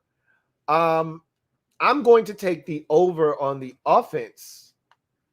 Matter of fact, I'm going to push. I say the offense gets 11 plays of 40 yards or more this season. I don't know how many they had last year. I'd like to think it was like less than 5. We really didn't have a lot of explosive plays. Clearly, the Antonio Gibson screen against Buffalo was one. Was the Cam Sims catch against Dallas over 40 yards? I don't think it was. We didn't have many. Terry had a deep ball against the Eagles when Garrett Gilbert threw it up to him. We didn't have a lot of explosive plays, man. I'd love to just pull off another 2 or 3, but we didn't have a lot of them. I know J.D. McKissick had a big catch against the Giants down the sidelines in week number 3. I don't know if that was 40 yards, though. It might have been like 38. Yeah, I don't think we had a lot of 40-yard plays, but I could see us having about 11. I could see us going over, but I'm going to push. I say the defense gives up less, so I'll take the under on the defense giving up 11. We gave up a boatload of plays of 40 yards or more last season. A lot of that was due to a lack of communication. I think that's been cleaned up. We saw that towards the back end of the season. There weren't a lot of explosive plays given up by this defense. They played a lot more sound and kept a lot of the football in front of them. So I think that number is under. If we stay relatively healthy and the guys that we expect to play, I think we can keep that number under 11 for this season. But we'll see. You never know. The Command Report. Thank you for the super chat. Greatly appreciate you. The Command Report writes, one of the best rosters we've had in a long time. I agree with that. I think it's one of the more well-rounded rosters, and offensively, it's one of the more talented rosters we've had. I love the running back room. I love the wide receiver room. I think the offensive line is extremely solid. It's the best quarterback we've had since 2016. And I think the tight end position, as I mentioned, leaves a little bit to be desired. And if you listen to Scott Turner, he seems to feel the same way, which is why they moved AGG to tight end. However, if that position is completely healthy, there could be a couple of gems in there, and Logan Thomas is as steady as the day is long. So even the tight end position, which I still think has work to do, has the potential to be, a difference-making positional group as well. So offensively, I can't remember a time where we've had this much talent. You probably got to go all the way back to 2012. And the reason that the talent was so great was because of Robert Griffin III. Let's be honest with one another. his talent at the quarterback position made Alfred Morris a 1,400-yard rusher that season. Without Robert Griffin III, Alfred Morris was a regular run-of-the-mill running back in this league. But because of Robert Griffin III's ability to run and the threat of him tucking the football or keeping it on read option, it made Alfred Morris that much more dangerous of a runner himself. And so it made Pierre Garçon a dangerous guy who he was already dangerous anyway. It made Aldrick Robinson dangerous. It made Santana Moss dangerous.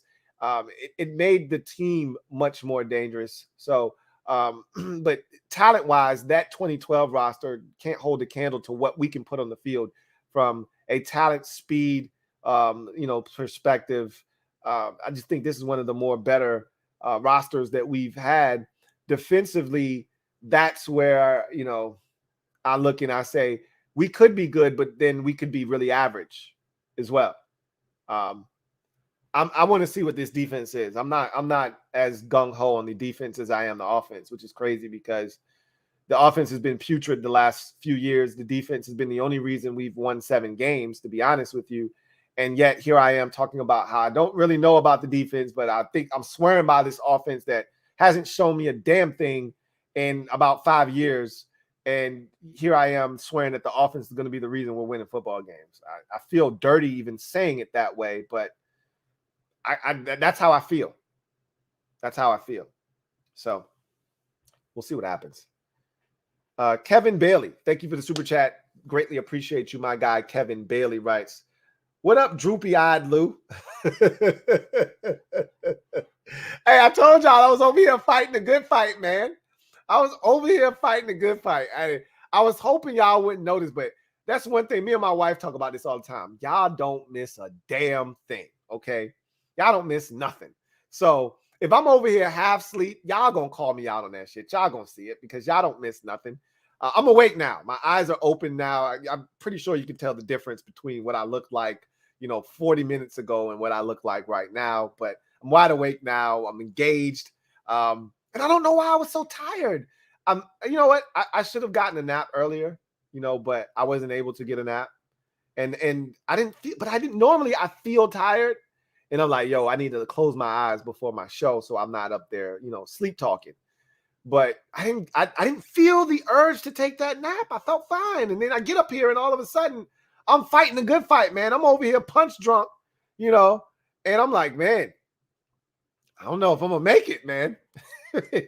And then my guy Eddie B to the rescue came and gave me some juice there. So I'm good now. He says, love the dedication to the Commanders talk with your tired ass, LOL. He says, which rookies do you see impacting immediately? Obviously, Jahan Dotson is a day one impact player. I see Fedarian Mathis as a day one impact player as a reserve. Clearly, he's going to see the field. Brian Robinson is a day one impact player. Again, our draft outside of the 2 7th-rounders and the 2 5th-rounders, I think you can make the case that the first 4 picks in the draft are all day one instant impact football players. Jahan Dotson at receiver, Fedarian Mathis at defensive tackle. We have 0 depth there. He is the depth currently. I think they will add to the depth of that position, but right now he is the depth and he will play. And obviously Brian Robinson Jr. is a guy that I think is going to get his fair share of touches right out of the gate. And Percy Butler, Ron Rivera told us in his first interview one-on-one with Julie Donaldson after the draft that this man is going to play no less than 53% of the snaps as a rookie at the safety position. So those are 4 day one contributors. Now, Cole Turner, I know a lot of you are excited about Cole Turner. Scott Turner pretty much said, hey, bro, y'all pump the brakes and drive slow, homie. Drive slow. The dude is a rookie. He came from Nevada. And, he's got a learning curve. He's got some shit to iron out. Remember, this is a guy that just made the conversion to tight end 2 years ago. Okay. So he's still learning. He's a work in progress. There's one thing that he can do, and he doesn't have to have his face in the playbook. And that's we get to the 6-yard line and they tell Cole Turner, run this fade and go get the football. You don't need a playbook for that. Now, he's got to make the football team first. Okay, he could easily be a guy that just misses out on the roster and is on the practice squad, and they really have high hopes for him. But I could see Cole Turner not being a day one contributor. I could see, obviously, Sam Howell, they don't want him seeing the field at all. Neither do I. If he sees the field, that means we're in trouble. We're in trouble. And the 2 7th rounders have no business not only seeing the field, but making the roster.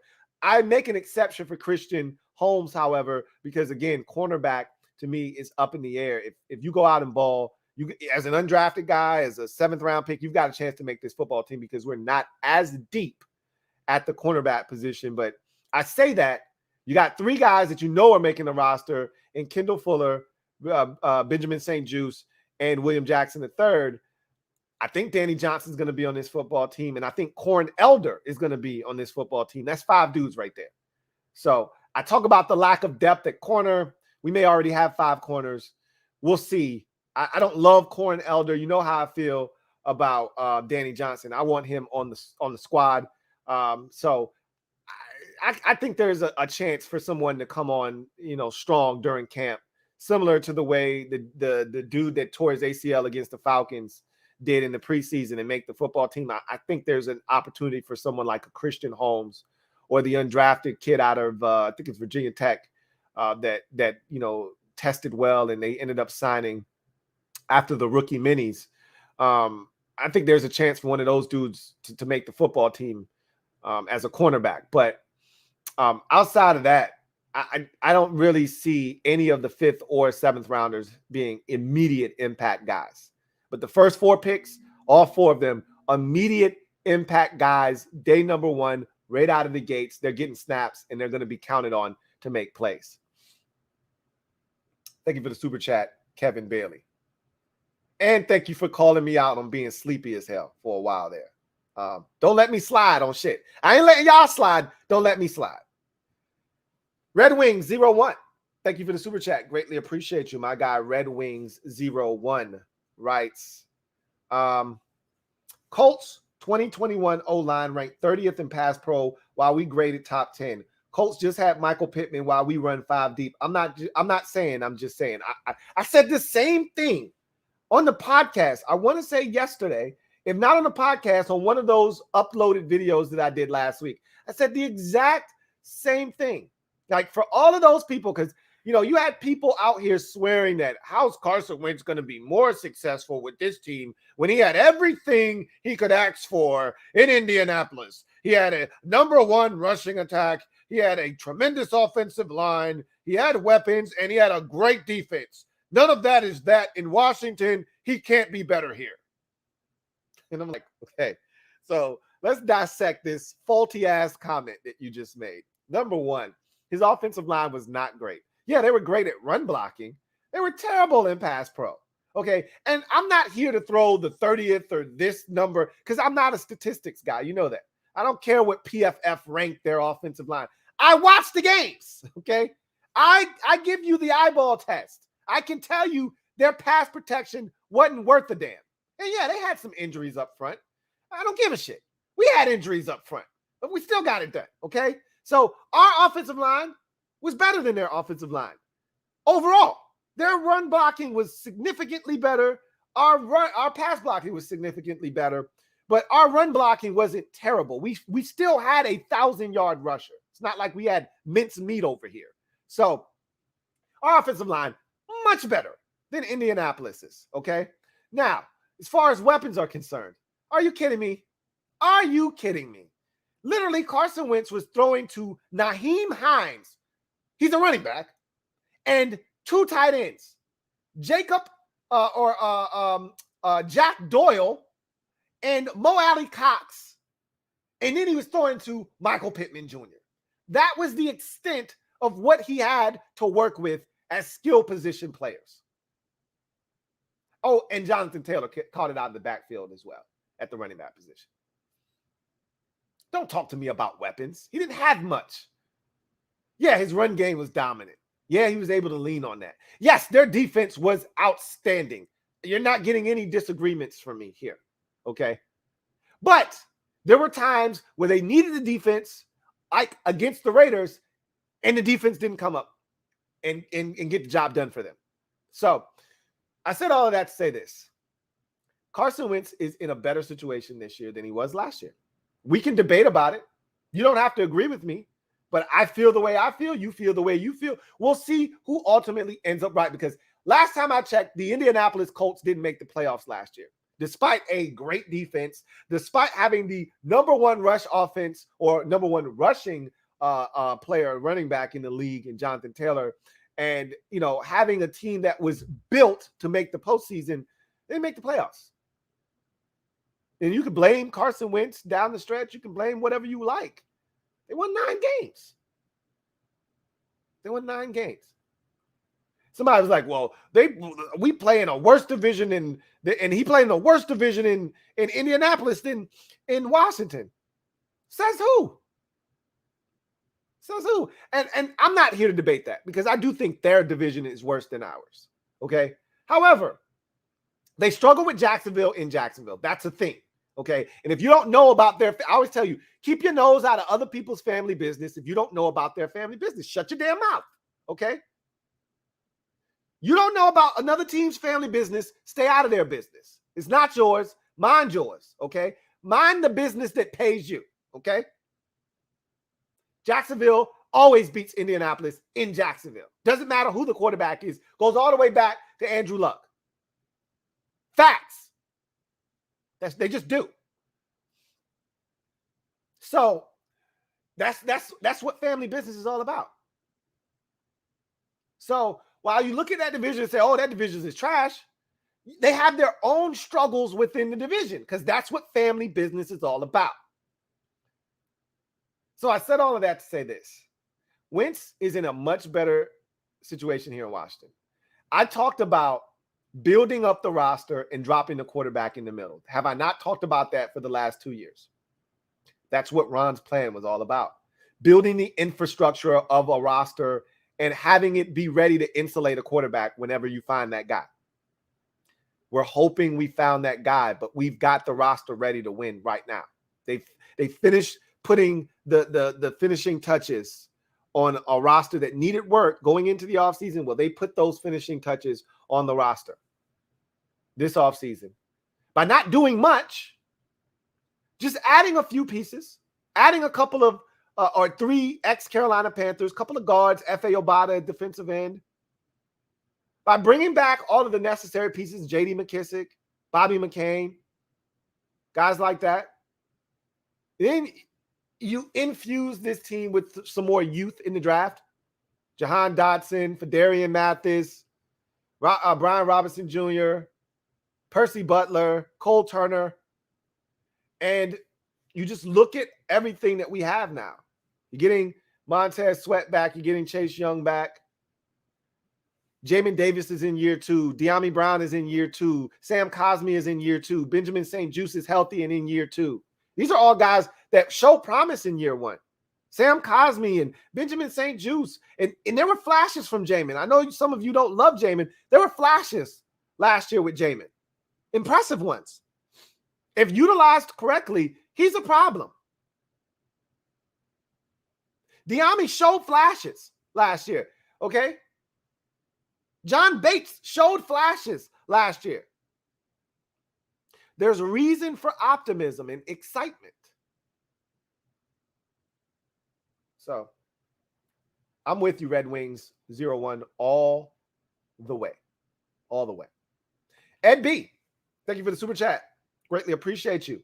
Thank you for being a member of the MOBB. My guy Ed B writes, hoping the Commanders get to 5-1 just for Lou to lose his shit so we can get the fire content. HTTC.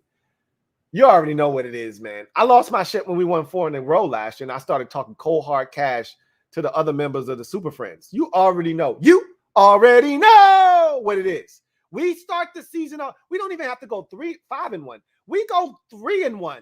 We go 4-1.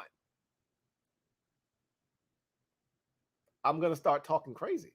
You already know. It doesn't take, especially when I go into the season already thinking we're going to be good. If they start if they start trending in that direction and making me feel like I'm validated for feeling the way that I was feeling, oh, it's over. It's over. It's over. If they start to validate the way I felt in the offseason with a hot start, and the offense is clicking on all cylinders, and the defense is doing what I expect them to do to a lesser schedule, I expect this defense to return back to the 2020 form when we were playing the likes of Nick Mullins at quarterback and Ryan Finley and beating up on the little sisters of the poor with teams that had god-awful quarterbacks. You know, when we got to see Andy Dalton and Ben DiNucci, and I'm looking forward to them eating some of these teams alive if they step up to us with some garbage quarterback play. I'm looking forward to that. I think this defense is going to have a bounce back season. I really, truly do. And if the offense can turn it up and do some of the things I think it's capable of doing,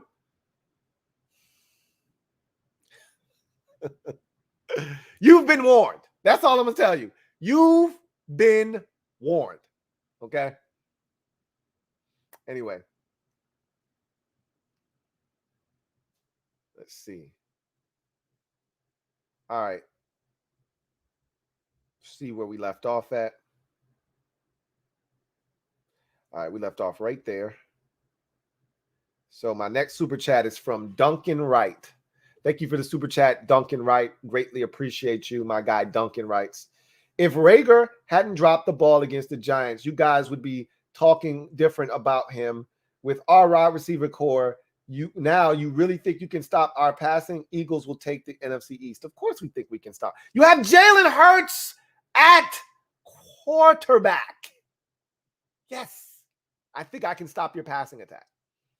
And me feeling the way I feel about the Eagles receiving core has nothing to do with Jalen Reagor dropping a pass against the Giants that led to that 13-7 loss to the Giants last season. Has zero to do with that. Jalen Reagor was a mistake. When you drafted him, you should have taken Justin Jefferson.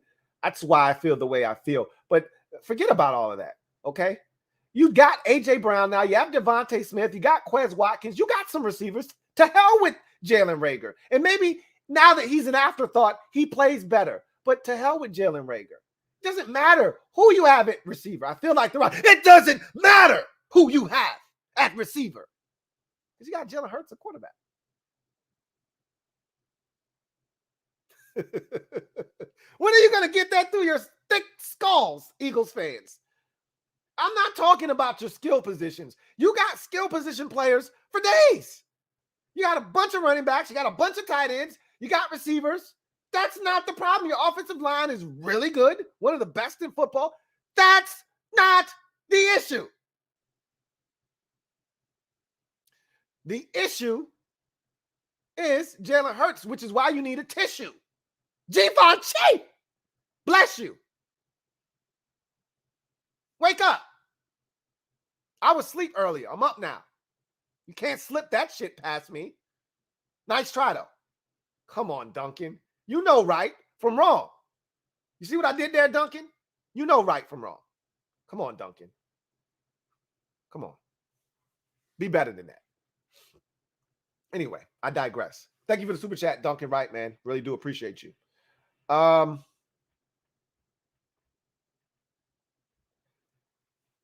Chilled Dude. Thank you for the super chat. Greatly appreciate you. Double up. I feel like this is the third. Well, we're going to double up anyway, just in case. I got that one wrong. Our expectations need to stay realistic. Keep grounded. Stay away from the cherry. Oh, yeah. I see what you did there. This year does feel different, though. Love you, Lou, and Mob. Y'all know what it is. So in past years, and I think when we get closer to the season, my guards and my defense will go up a bit because of past from past experiences. But this does feel different. I've explained why it feels different, and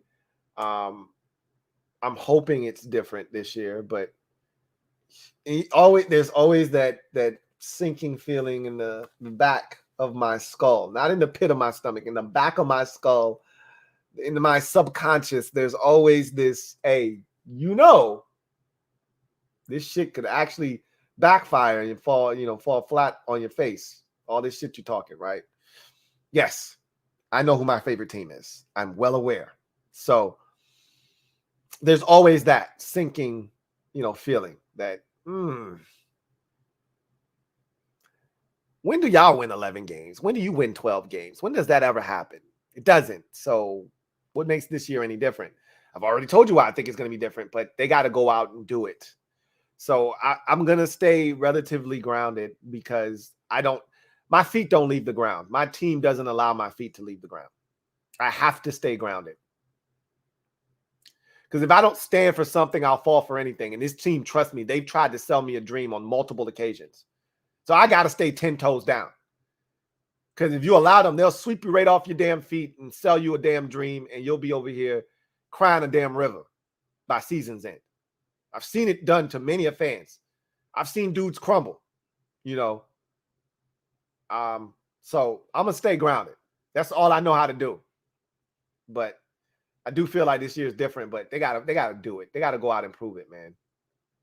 I need them to be about that action, boss.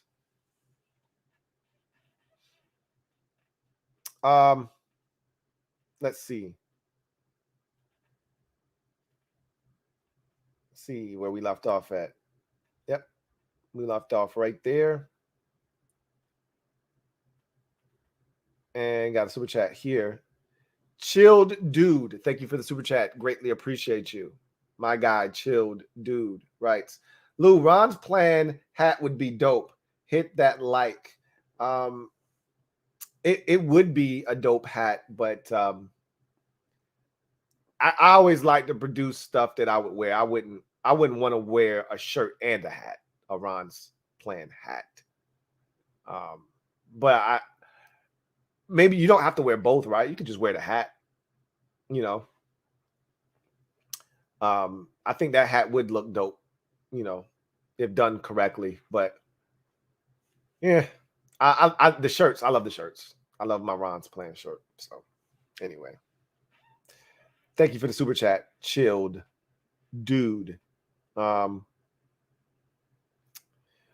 Mullenix, thank you for the super chat. Greatly appreciate you. Thank you for being a member of the MOBB, who writes, Ron said that Cole Turner is like Greg Olsen. I think he was saying that in terms of his size and length and ability to go and get the football. Greg Olsen, when he first came in the league, especially when he first came into the league and when Ron first saw him in Carolina, that young Greg Olsen, he was almost like a wide receiver playing the tight end position. And that's kind of what Ron is referring to from his movement skills. But Greg Olsen was a much more polished and refined tight end. He had been a tight end his entire career. And so he, was ready. I'm still baffled that the Bears traded him. It was a stupid trade, but nonetheless, he was ready to go right out of the packaging. Was Greg Olsen, right out of the U. I think he was a second round pick out of the U, maybe a first. He was ready to go right out of the packaging. That's not Cole Turner, but I think he sees some of the attributes of a Greg Olsen. But I did hear him mention him in that light. I don't think he's comparing the two players. I think he's comparing more of their skill set than anything else.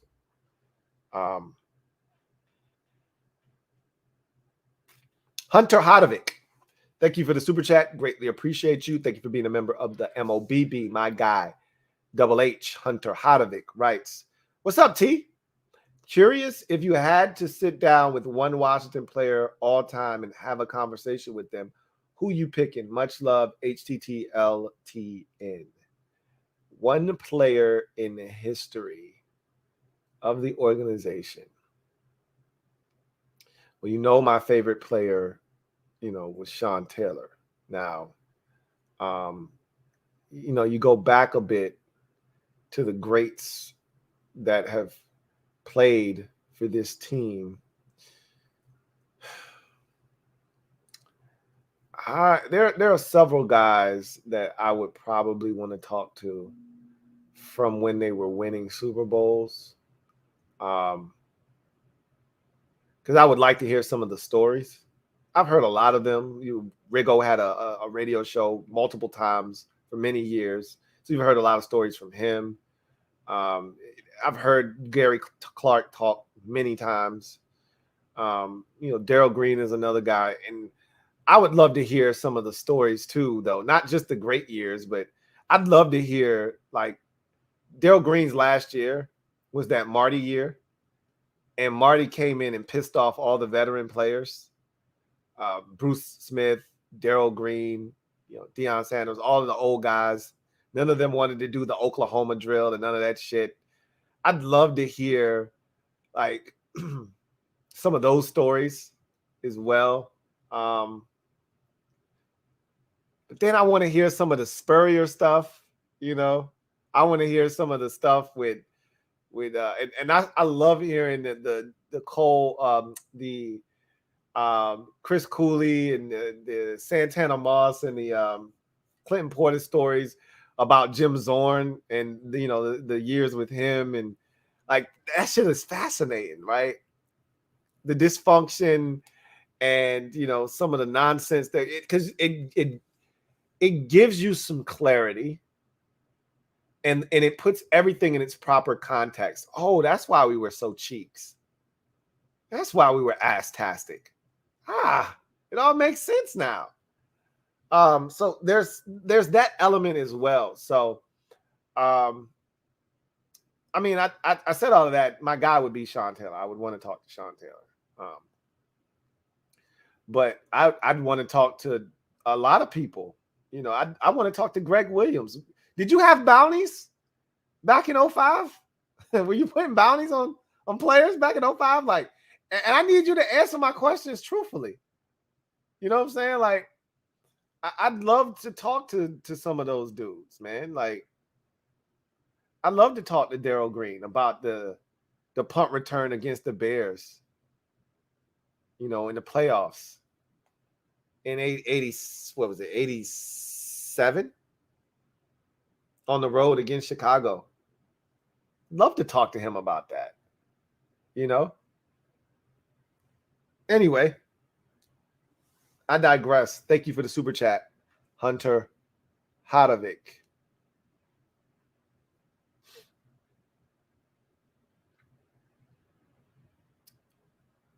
All right, let's see.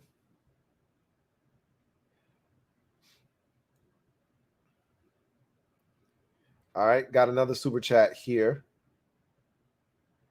And this super chat is from Carlton Pagano Jackson, my guy, CPJ. Thank you for the super chat. Greatly appreciate you. Thank you for being a member of the MOBB, who writes, Mob, all love, Lou. You know what it is. MOBB stand up. We in the building as always. CPJ holding us down. I got Wentz going for 3,800 yards, 30 touchdowns, 9 interceptions on the season. Too many weapons out wide in the run game to be run game about to be official. That's more reasonable than what I've seen from a lot of people that are going crazy and ape shit with some of these stats. That's reasonable. The man went 27-7 last year. He's done 30-9 and something similar, like 30-6 in his career in Philadelphia. I think he even had a 33-6 year in Philadelphia at one point. So he's fully capable of 30-9. The 3,800 yards, I think, is a good number. It's a sound number. It makes a ton of sense. Those are good stats right there. I like those stats. I think they're very reasonable. And I think if we get that kind of production from Carson Wentz, we're going to win double-digit games. So, absolutely. Thank you for the super chat, CPJ. Fat American, Commanders going 17-0, no BS. Thank you for the super chat. Greatly appreciate you. Double up. Thank you for doubling up. Who writes, Carson, it's true. Ooh, ooh, ooh, we love you. Oh, baby, I'm hot like an oven. I need some loving. When I get that feeling, I need Carson Wentz healing. Carson Wentz Healing, oh baby. I hate that song, just so you know. Can't stand it. It's an old folks, jam, right? Like that's they shit, you know. They get to. I hate that song though. I can't stand it. And I love Marvin Gaye. Love me some Marvin Gaye. Can't stand Sexual Healing. Anyway, I'm down for some Carson Wentz healing though. Healing right here in Washington.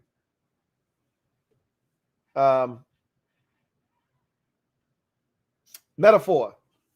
Thank you for the super chat. Greatly appreciate you, my guy. Metaphor writes, Chase trying to do a Boza. Year 1, rookie of the year. Year 2, ACL. Year 3, 16 sacks. I already told y'all I'm not putting that on Chase. And the biggest difference between Boza and Chase, not just physical abilities, because Boza is the better athlete between the two and the better technical football player between the two. But the biggest difference is Boza's injury happened literally the second, third week of the season. So he had a full season to recover. And by the time the next year rolled around, he was ready to rock. Chase's injury didn't happen until midway through the season, literally the first game after the bye against Tampa Bay. You're already in November, if I'm not mistaken, by the time he got injured. So I think when he spoke today, they said he was 6 weeks or 6 months rather removed from his injury. I don't think he's going to be ready for week 1. That's just my guess. He said he just started running, right? We're in June now. He won't be ready for the start of training camp. This isn't Landon Collins. He won't be ready. And remember, Landon Collins' injury happened in early October when he hurt himself against Dallas. I think that was week 6, week 7. We were 1-5. That game made us 2-5 going into our bye week. So we were in not early, but late October.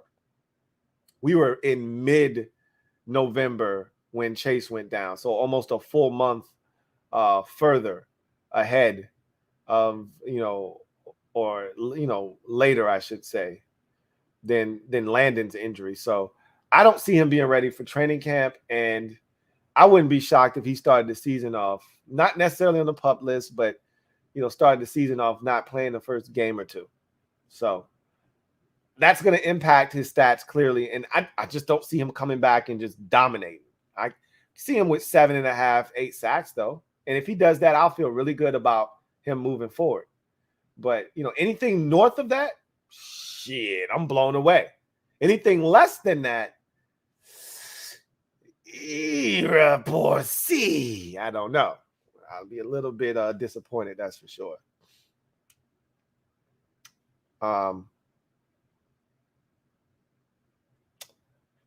Lorenzo Simpson, my guy, Zoe. Thank you for the super chat. Greatly appreciate you. Thank you for being a member of the MOBB. My guy, Lorenzo Simpson, writes, probably in the minority, but I want 4 preseason games. We got a lot of wide receivers and tight ends that need reps to see what they can do. 3 isn't enough. Hashtag mobbing. I don't see, this is the difference. I don't think you actually see a lot. Like, remember last year, we talked so much about, the preseason, especially that third game, and they played nobody against the Ravens, and it was like pulling teeth watching that entire game. And we thought we had all these roster, battles, and everybody stunk in that game. We learned nothing about anybody. Even Jared Patterson was awful against the Ravens in that third and final preseason game. Everybody was trash. The best player was Roberts, the cornerback. That's the one guy that actually played well, and he made the team off of that game. Ron even said, yeah, he made the team. He was the one guy that showed up, and he was. Everybody else was awful. The Ravens carved us up in that third preseason game. I don't think we need another preseason game. I just think we need to take advantage of the ones that we have, get the work that you feel like they need to get. If you don't feel like they need any work, then don't play them. But that's not Ron Rivera's style. He's old school. I think he's going to play them in the first and the second preseason game. He's not going to play them in the third game like he did last year. And I think we can get what we need to get out of those preseason games. the 3 games that we have. I don't think we need a 4th. So we'll see.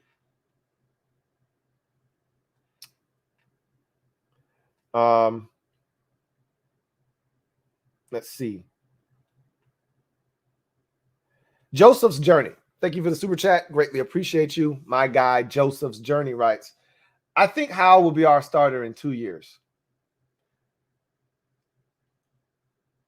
If he's our starter in 2 years, that means that Wentz was good this year and then something happened thereafter. If Wentz isn't good this year, Sam Howell's our starter next year. So we'll see. Either he's our starter next year or he's not our starter at all. That's how I see it happening. I don't see an instance where, Wentz starts out like gangbusters and then we decide to change course and Sam Howell starting in his 3rd season, 2 years down the road. It could happen. I mean, it happened with Robert Griffin III, right? And Kirk Cousins, but I don't see that happening. I think if Carson Wentz comes in here and does what we think he's capable of, I think he would have found himself a new home. We're desperate for a quarterback, man. We're dying over here. I told you guys a long time ago, we over here, fans over here dying to eat dog food. It's so damn bad. We were over here talking about Baker Mayfield. Nobody even wants his ass now. We were talking about, I didn't want Jimmy Garoppolo, but his name was being boundied about. I'm like, we over here getting excited about dog food. We actually got a dude, man. I don't know how good he's going to be. He might be just as bad as the rest of these dudes I just named. But we'll see. But if he's any good, we don't want to go through this song and dance at the quarterback position. So we'll see. 2 years. That's interesting, Joseph. Thank you for the super chat.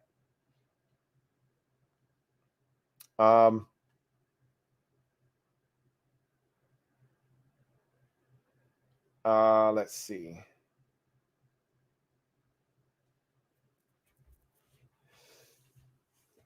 Mr. Yero, thank you for the super chat. Greatly appreciate you. Thank you for being a member of the MOBB, Mr. Yero. Writes, sup, Lou? As a longtime fan, what excites you so far? There's a number of things that I've mentioned already that have me really excited about the upcoming season.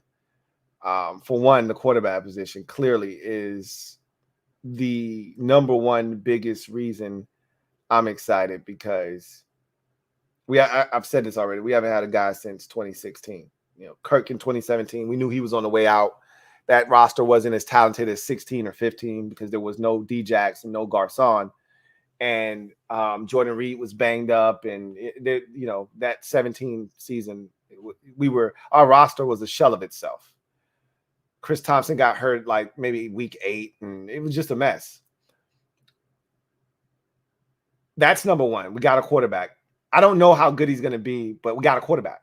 Better than anything we've had the last 5 years. Easy. That's exciting to me. Number 2, I think that quietly we didn't do much. We didn't make a bunch of wholesale changes to the roster. But you know what? For a team that's trying to build continuity, togetherness, to create an environment where communication isn't an issue, that's what you need to do. You need to be able to look to your left, look to your right, and know what the guy next to you is going to do. There needs to be some semblance of nonverbal communication. I need my safety to look at my other safety. They do a head nod, and they know exactly what that means because you've been playing with that dude long enough to know what that means. I don't need to have 5 dudes running around pre-snap, and then next thing you know, somebody's running 40 yards down the field with nobody within 10 yards. I don't need that shit. So quietly, we didn't do too much. All right. We did just enough to fill out the holes that we felt like we went into the offseason with. Okay. Filled the void at receiver. I said, find a option at quarterback. We did that. I said, find a solution to middle linebacker. We did that. Add to the depth of the safety and cornerback positions. We've done that. Find us another tight end. We did that. Defensive tackle wasn't a need going into the offseason. It became one. We addressed that. I told you low-key running back was on my list of needs. Well, they felt the same exact damn way. They addressed that. I said, man, I don't like having Casey Toohill and James Smith-Williams being starters when I got to pull Montez Sweat and Chase Young off the field. They said, neither do I. So they went and got F.A. Obata. I feel really good about all the moves made this offseason. I feel good. I feel the best I've felt about the offense in terms of not just the quarterback, but the skill positions. We go 5 deep at receiver. We go 3 deep at running back, maybe 4 if you count Jarrett Patterson. We go 7, 8 deep on the offensive line. And of course, the tight end position to me is the one position I look at and say, I'm not sure about, but even there, we've got a number of options to play around with to see what's the best combination. So there's a lot of reasons for me to be excited. I'm excited about Ron year 3. You know how I feel about Ron. A lot of you aren't the biggest Ron's fans and supporters, and that's fine. Okay. I believe in Ron Rivera. I believe in the message. I believe in Ron's plan. And I think this is the year. And I told you when he took the job, I said 2022 is when I expect to really have a chance to win.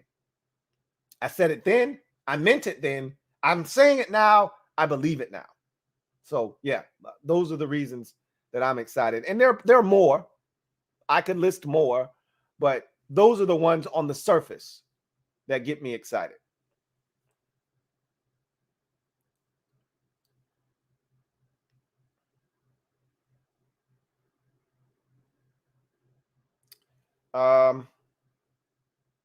Let's see. All right, got a super chat from. All right, so we read that one already. It goes some super chats down here. Got one there. Got one there. I'm gonna pull that one up right there. Got one there. Got one there. So we're going, I think that's the last one right there. And it is. All right. B Harris, 757. Thank you for the super chat. Greatly appreciate you. My guy B Harris, 757 writes, what's up, Lou? Maybe Ron can get you to do the pregame speech for Dallas week because last year you had me hyped 5 in a row on that hoe. Maybe 4 this year. Yeah. I mean, I was ready, man. 5 in a row on that hoe. I told y'all I was talking reckless last year. It was beautiful. It did not work out for the kid, however. But that didn't stop me from talking cold hard cash. I was slapping 20s and hundos, Benjis on the table last year and felt damn good doing it, man. We'll see. We'll see what happens this year. I would love to make it 4 in a row on that hoe. Winning the first 2, getting the Eagles in week 3, and then having a chance to go to Big D and make it 4 in a row to start the season off. That would be ideal. That would be the dream start and dream scenario for Washington, is to get off to a 3-0 start with a chance to make it 4-0 on the road at Dallas in week number 4. That's what we're aiming for. But you got to win 1 before you can win 2. You got to win 2 before you can win 3. You got to win 3 before you can win 4. So it starts with week 1, at home versus Jacksonville. But I'm looking forward to it, man. Bart Scott, can't wait. You know what it is. Red Wings 01. Thank you for the super chat. Greatly appreciate you. Double up. Thank you for doubling up. Red Wings 01, who writes, honestly, wonder if the team wants to sign a veteran defensive tackle. They might decide David Bada is ready to compete with Wise. He showed some good stuff last preseason. I told you that I wasn't sold on either one of those dudes stepping in as the first guy off the bench. If they decide to make one of those guys their 4th defensive tackle to round out that room, or that group rather, I wouldn't have a problem with it. I saw some good things from Daniel Wise, even though he was more of a defensive end. I saw some good things from him, but remember, he tore his ACL or he did something to his leg, whether it was his knee or it was his Achilles. He did something major injury last year at one point. So don't know where he is in his rehab. And David Bada is a guy that's interesting. So, we'll see what they have in store for that particular position. You could be right. And they may not have any intentions of bringing in a veteran player. I still think that they will bring in not only a veteran linebacker, but a veteran defensive tackle as well. But we shall see. I think there are options out there that are available. And one thing Ron has made it abundantly clear of is that, they're not looking to go out and get a bunch of old dudes. So if it's a veteran, it's going to be a dude that's still like 28 years old, 29. Like, it's not going to be a 32-year-old veteran. That's just not what they're doing around these parts here in Washington. So even the veterans are still young veterans. So we'll see what they decide to do.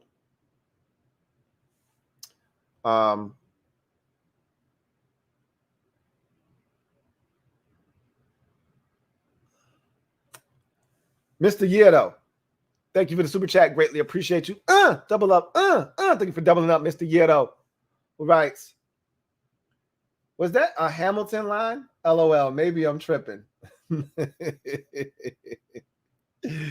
Yeah, I think you probably were tripping. I don't recall. I mean, not for me at least. You could have maybe heard it from somebody else.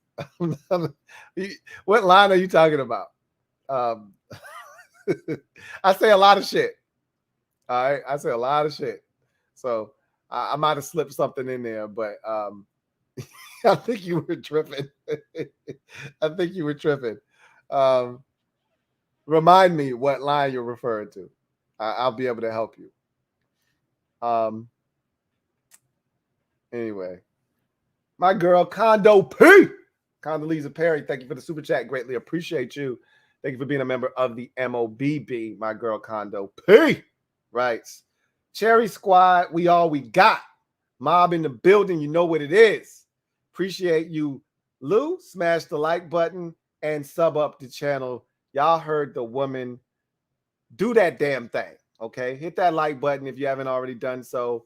Subscribe to the Louie T Network for more great content if you haven't already done that as well. And really appreciate you, Condo P, for holding it down in the comment section as always.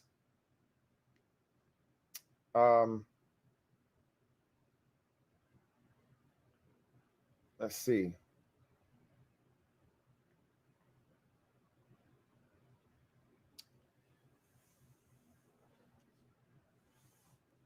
Michael White, thank you for the super chat. Greatly appreciate you.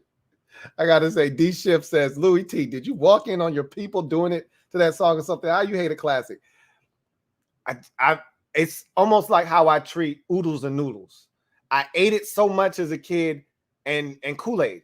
I ate it and drunk it so much as a kid, I'm allergic to it now. You can't pay me to eat oodles and noodles or drink a cup of Kool-Aid.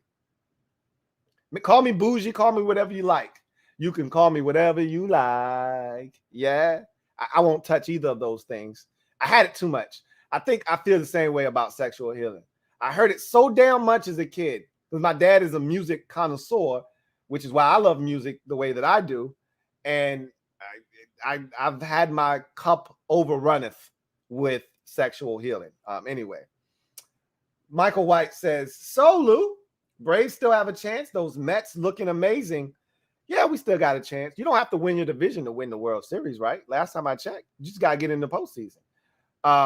Season's far from over. The Mets are looking amazing. You're right. Yeah, I can't lie about that. They're playing outstanding baseball. We are not. We can't seem to get our footing.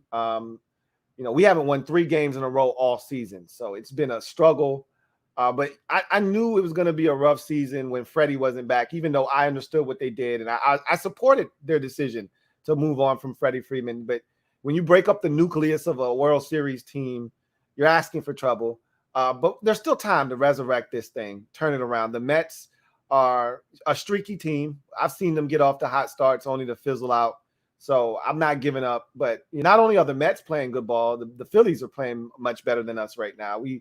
And I shouldn't say that. The Phillies aren't that far ahead of us. Maybe a game or two. We just played them in a series. They're not that far ahead of us. However, our inability to string together 3-4 wins in a row is what's killing us right now. We'll win 2, then we'll lose 1. We'll win 1, then we'll lose 2. Then we'll win 2, then we'll lose 1. Then we'll win 1, then we'll lose 3. We got to stop this shit. At some point, we'll break through. That's what we did last year. And we'll break through at some point. I'm convinced of it. Even if we don't win the division, we'll get a wild card and we'll do our damage because we're battle tested. So if we get in the postseason, we're a problem. But a lot of baseball left to go. So much baseball left.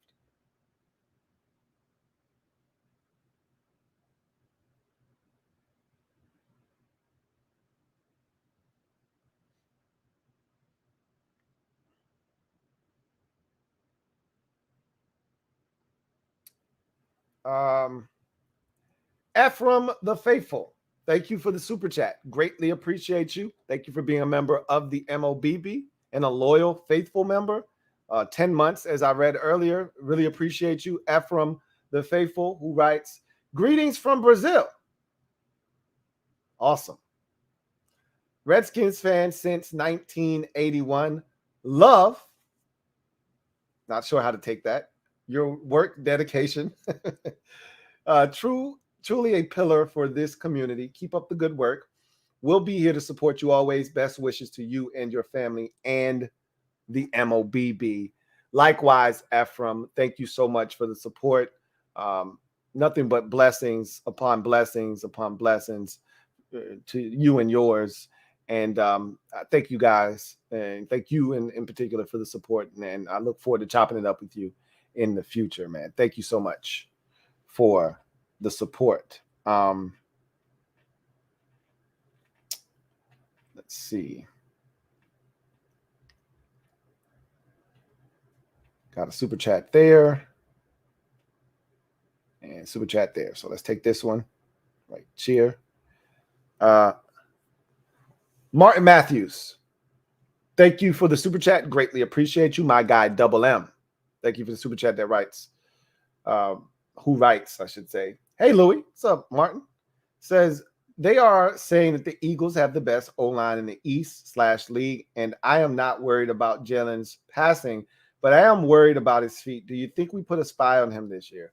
I am worried about his feet to a degree. We have never been great against mobile quarterbacks. I'm more concerned with Daniel Jones's legs because I think Daniel Jones is actually a better athlete than that of Jalen Hurts. I mean, how many times has Daniel Jones gashed us on the ground with his legs? We don't do a good job of containing any mobile quarterback. Hurts, to me, isn't a great athlete. He's a good athlete, okay? His mobility is solid. It doesn't scare you, you know? It doesn't put fear in your heart. Daniel Jones is running for 70-yard touchdowns or potential 70-yard touchdown and then getting tripped up by the turf monster. He murked on us last year in week 2, only to have it negated by a borderline phantom blocking the back call, holding whatever the hell they called on the last, 15 yards of that run when he cut it back to score. And it was a pivotal play because they ultimately had to settle for a field goal. So Daniel Jones kicks our ass on the ground, period. So I'm more concerned with Daniel Jones, but not to say that Jalen Hurts hasn't hurt us because he's hurt us with his legs as well. We just got to do a better job overall of playing against teams with a mobile quarterback, period, end of discussion. We have not done a great job of neutralizing quarterbacks that have legs. As far as putting a spy on him, I don't think that's necessary. I hate spies. Defensive coordinators hate utilizing a spy because you're essentially taking a guy out of the defensive, strategy. You're taking a guy. It's the equivalent of keeping a running back in the block. You just lost 20% of your eligibles to keep a guy in to protect your quarterback. You're essentially losing 1/11 of your defense to spy on a guy that may not even run. So we just need to be more disciplined, period. Thank you for the super chat, Martin Matthews.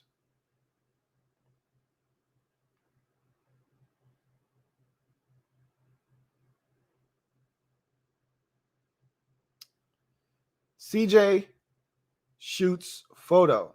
Thank you for the super chat. Greatly appreciate you. Double up. Thank you for doubling up. CJ Shoots Photo who writes, yo, Lou, sent you IG sharing my sit-down player story. All right, I'm going to check it out. Appreciate it. Definitely looking forward to it. Thank you for that, CJ Shoots Photo. Martin Matthews, thank you for the super chat. Greatly appreciate you once again. My guy, Double M. Double up. Thank you for doubling up. Double M. My guy, Martin Matthews writes, hey, Louie, I think the Eagles signed Foles as a backup. What will we need to do against him? Nicholas Foles signed as a backup in Indianapolis with the Colts. So their backup is still Gardner Minshew in Philadelphia, if I'm not mistaken. They still have Gardner Minshew. So I don't game plan for backup quarterbacks. I don't worry about backups. They get in, they're backups for a reason. Like backups can do damage too, right? But that's why I feel so good about Taylor Heinicke, because I know he can come in at moment's notice and do damage. But it's the extended period of time that you worry about. If he's got to play for 5-6 weeks, okay, can he sustain that? But Nicholas Foles is in, if that's who you're referring to, he's in Indianapolis, back reunited with Frank Reich. And I think the Eagles still have Gardner Minshew as their backup QB. Let's see. Got another super chat here from Metaphor. Thank you for the super chat. Greatly appreciate you. My guy, Metaphor, writes, tears of frustration I hold inside. But if you won't go away, you make this fan base cry. Don't leave. Don't leave us, Ter. Stay a Commander for life. I love it, man. I love it. Tears of frustration I hold inside. Ain't nothing like a little Black Street, man. Ain't nothing like a little Black Street on the way out the door. I do want to read a couple more comments from the video I posted, just kind of taking the pulse of what you guys have to say. So this is from my guy Derek B. It has nothing to do with what happens if Washington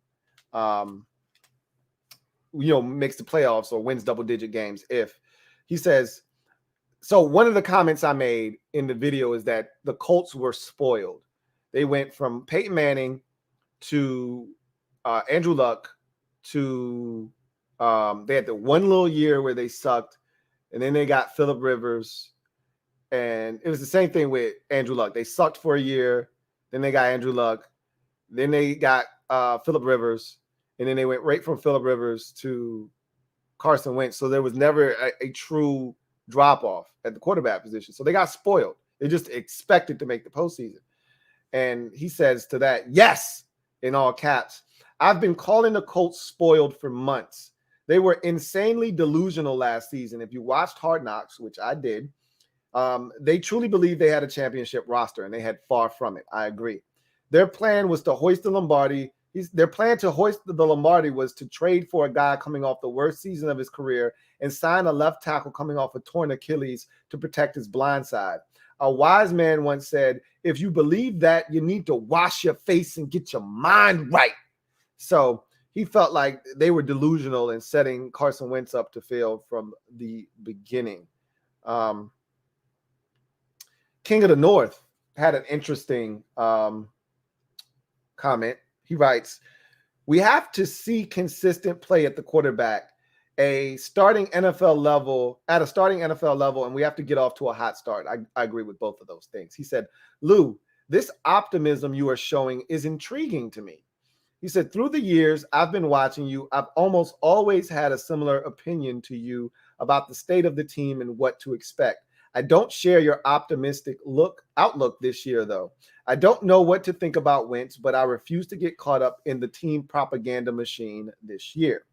Before the trade, I wanted nothing to do with Wentz, and while I'm definitely hoping he plays great, I'm not going to buy in until I see him do it. I hope you're right, Lou. It's getting harder and harder for me to imagine our team becoming a contender and changing the narrative. I've wanted it for so long and been disappointed every time. And that's real right there. Everything he said, that is real, raw emotion. And I get every single bit of it. Every single bit of it. And I am not mad at him for feeling that way, because there's a part of me that feels that way. But there's more of me that feels the excitement and all the reasons I've listed to you, that we have a chance to overcome that feeling of hopelessness and feeling like, this season is, Lucy, and the football is, 11 wins, and we're going to run up towards the season, and then Lucy is going to pull the football, which is that 10, 11 win, 12 win opportunity away from us, and we're going to go flying in the air and fall right on our backs like Charlie Brown does, like we always do when we think we're going to do something big. So I'm not mad at that at all. Enigma RJ, I like this one. He says, Washington will make the playoffs if, number one, they win turnover battles. That was one of my things last year. It'll always be one of my things. We need to be in the plus category of the plus minus. We need to be on the plus side of the plus minus category. He says, second of all, they have to win third down conversions, be above 60%. That's a little bit much on either side. If you're at 60 as a defense, you're historically bad. If you're at 60 on offense, you're historically good. And there are teams that convert at a really high clip. But if we're above, 42, 43%, which is league average is usually somewhere around, 39, 40% or whatever. That's defensively. Offensively, you're probably somewhere in that high 40s, 50 range on third downs.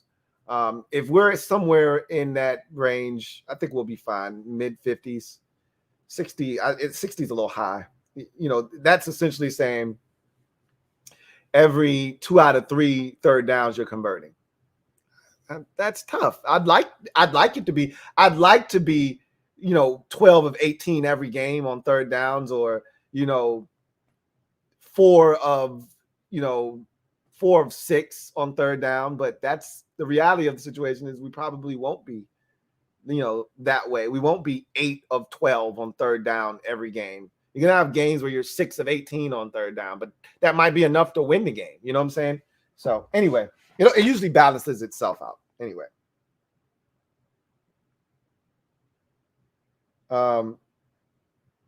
Anyway, 60 is too high of a number, as I mentioned. JRed035 says, Washington will win double-digit games and make the playoffs if the offense converts in the red zone at a high percentage and the defense in the secondary improves significantly. Those are both good points there. Rich says that will happen if other aspects. He says, let's see. Nope, that's not what I was looking for. Let's see. Brian Horst says, I think the biggest thing is going to be staying healthy. I feel like every year we are decimated by injuries.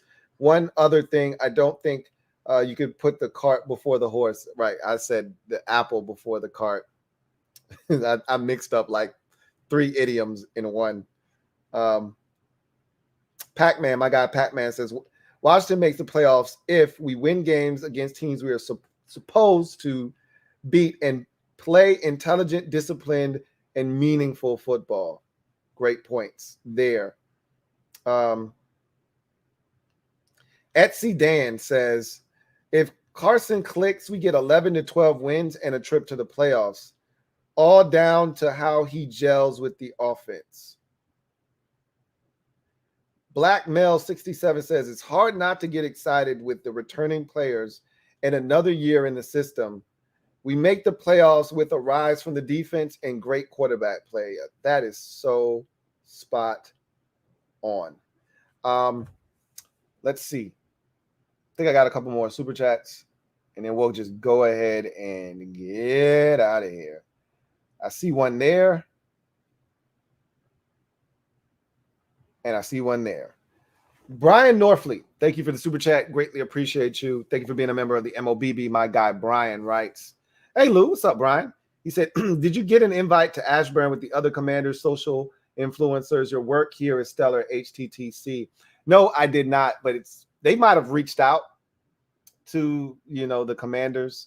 I did not, however, but I plan on calling to get my season tickets, and I think when I do that, that's when I'm gonna make my move. Like, hey, if y'all handing out press passes to social media, channels and whatnot, I need my shit. So I'll get mine by hook or by crook. Don't worry. But I saw that they were handing shit out, and I was like, good for them. I was like, that's pretty damn cool, man. But I was like, yeah, where my shit at? But again, I haven't talked to anybody. I told you, I got to go outside, man. I ain't been outside. I mean, I can't be mad. You don't go outside. This is what happens when you don't go outside. So I got to go outside. So I'm not mad about that. If I'm making a concerted effort to go outside and they shut me down, that's when I get pissed off. I ain't made a concerted enough effort to go outside. I'm about to, though. I'm about to.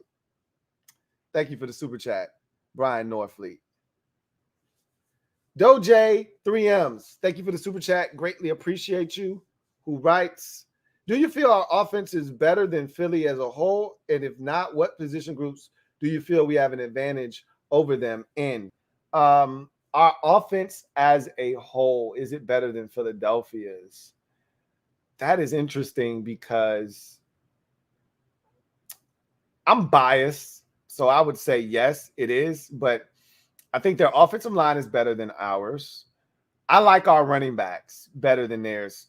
Really, Miles Sanders just can't stay healthy. When he is healthy, I think he's better than Antonio Gibson because he's a more natural running back. But I think the overall depth of our room with the addition of Brian Robinson is better than the Eagles' running back room. But I think their best back is better than our best back, but it's not by much. It's not a wide gap. So the difference there isn't enough to overcome the overall depth of our room, which I think is greater than that of the Philadelphia Eagles. They got a lot of stuff, but J.D. McKissick is better than any other back that they have on their team. And I think Brian Robinson Jr. is better than any other back they have on their team. Now, he just got here, so I can't confirm nor deny that, but I feel that way.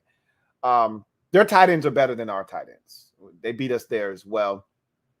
I'll take our receivers over their receivers. A.J. Brown and Terry are a wash. I think Terry's better than him, but they're a wash. They came in the same year. They've done the same damage since they've gotten in the league.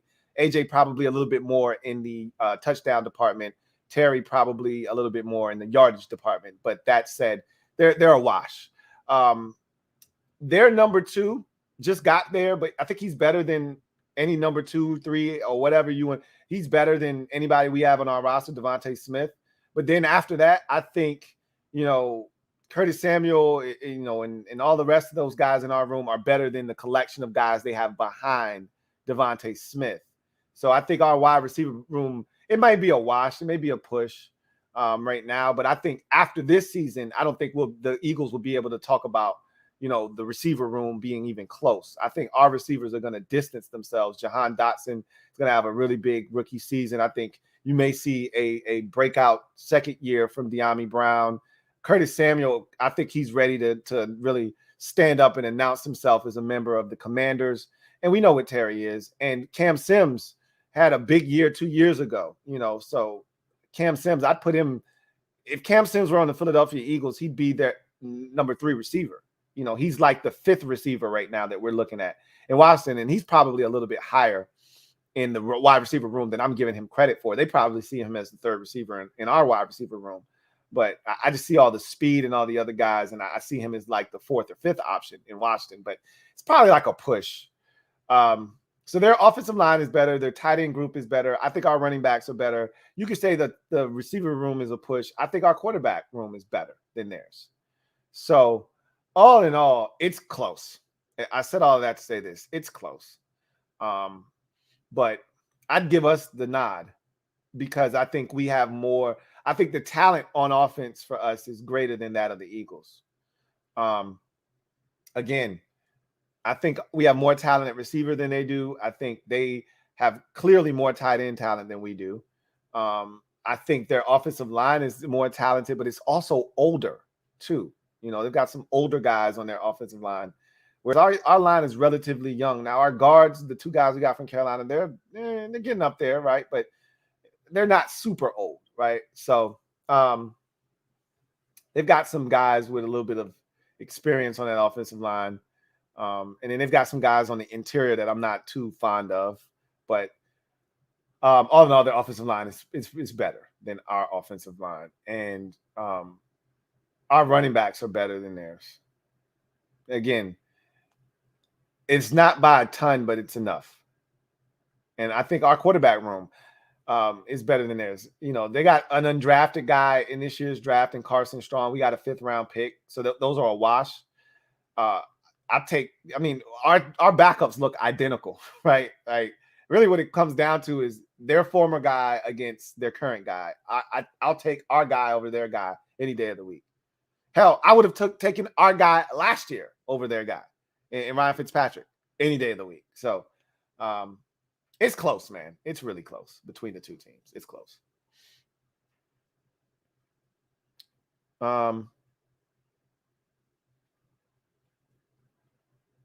Let's see.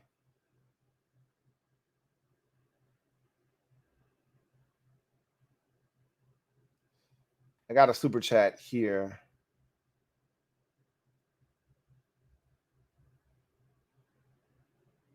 Yeah, I think this is it. Yeah, here it is. I got a super chat here from my guy, Metaphor. Thank you for the super chat, Metaphor. Greatly appreciate you. My guy, Metaphor, writes, Washington OTA invite is in your email right next to mine. It could be, right? I got to see if you sent. Now I don't even know if I have your email. I know that you said you sent me an email, so I'm gonna check it. There's obviously certain emails that I check more than others, but it's hard for me to miss emails. I don't miss emails very often, but never know what could have happened, you know, and how I could have missed it. But that's one thing I usually do is check my email. So anyway, digress. We'll see. He's stupid as hell. Nicholas Denson, thank you for the super chat. Greatly appreciate you. Thank you for being a member of the MOBB. My guy, Nicholas Denson, writes, Lou, I'm sitting in my kitchen last night watching the Loose Ends pod like 4 a.m. and all of a sudden, all you hear is, in case you missed it. Damn near woke my son upstairs laughing my ass off. Love the content. Look, so I don't know if you've watched the podcast before, but so I didn't actually have it on the docket. So you're right. So my gym dropping session acted as a de facto in case you missed it. So it could have caught you off guard. Yeah, you're right. Normally I have it on the docket on the side, so you know when it's coming, but you didn't know it was coming. So it could have definitely, caught you off guard. So I apologize for that. Blame it on everybody that's been telling me that my mic was too low. I turned it up, and that's your end result. So I apologize for that. Hopefully, I did not wake your son up at 4 o'clock in the morning.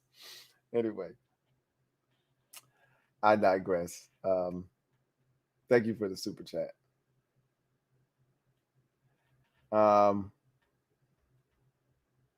And with that, we will slide on out of here.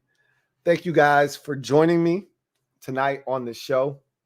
I really think Washington the Commanders are coming, man. I feel really good about the upcoming season. If, obviously there are a lot of things that have to happen, and we'll talk. We got plenty of time to talk about all of those things and really see if this roster rounds into form, see if there are any more moves that this team decides to make heading into training camp.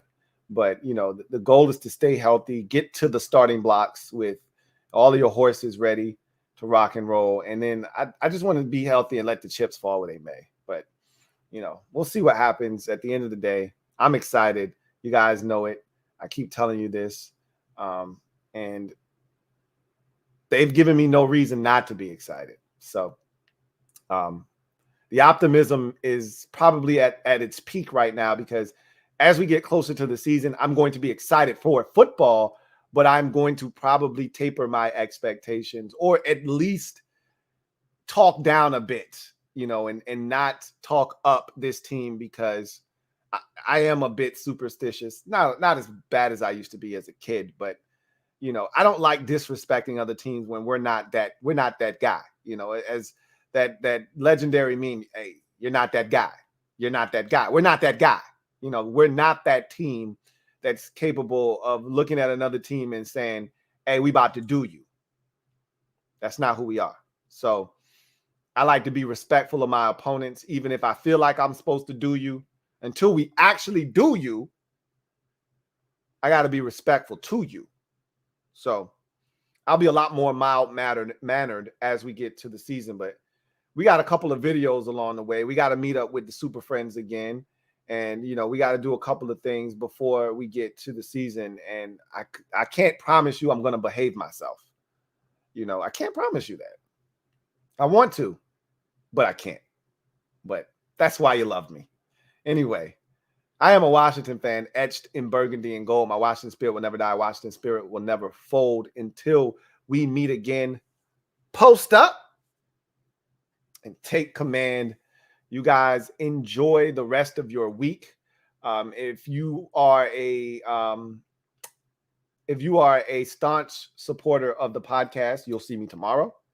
If not, then more likely than not, you won't see me again until next week. NBA Finals tomorrow night, which is why I moved the show from Thursday to Wednesday. Going to be glued to my television. That's going to be a great series, Celtics and Warriors. So I'm looking forward to that. We'll talk more about that on the podcast tomorrow, among other topics. But if anything happens with the burgundy and gold, your man Louie T's got you. But you probably won't hear again from me until next week, unless the spirit hits me and I got something else for you. But until then, you guys have been outstanding as always. Big ups to everyone in the chat that kept it vibrant and lively tonight. And you guys seemed like you were having a blast in the comment section. So shout out to everyone that was holding it down. Condo P, Metaphor, all of y'all that are in the comment section. Alex, Chill Dude, all of y'all that's doing your thing in the comment section. Really appreciate y'all. I look forward to chopping it up with all of you again next week. Until then, take care of yourselves. God bless and good night. Louie T Network.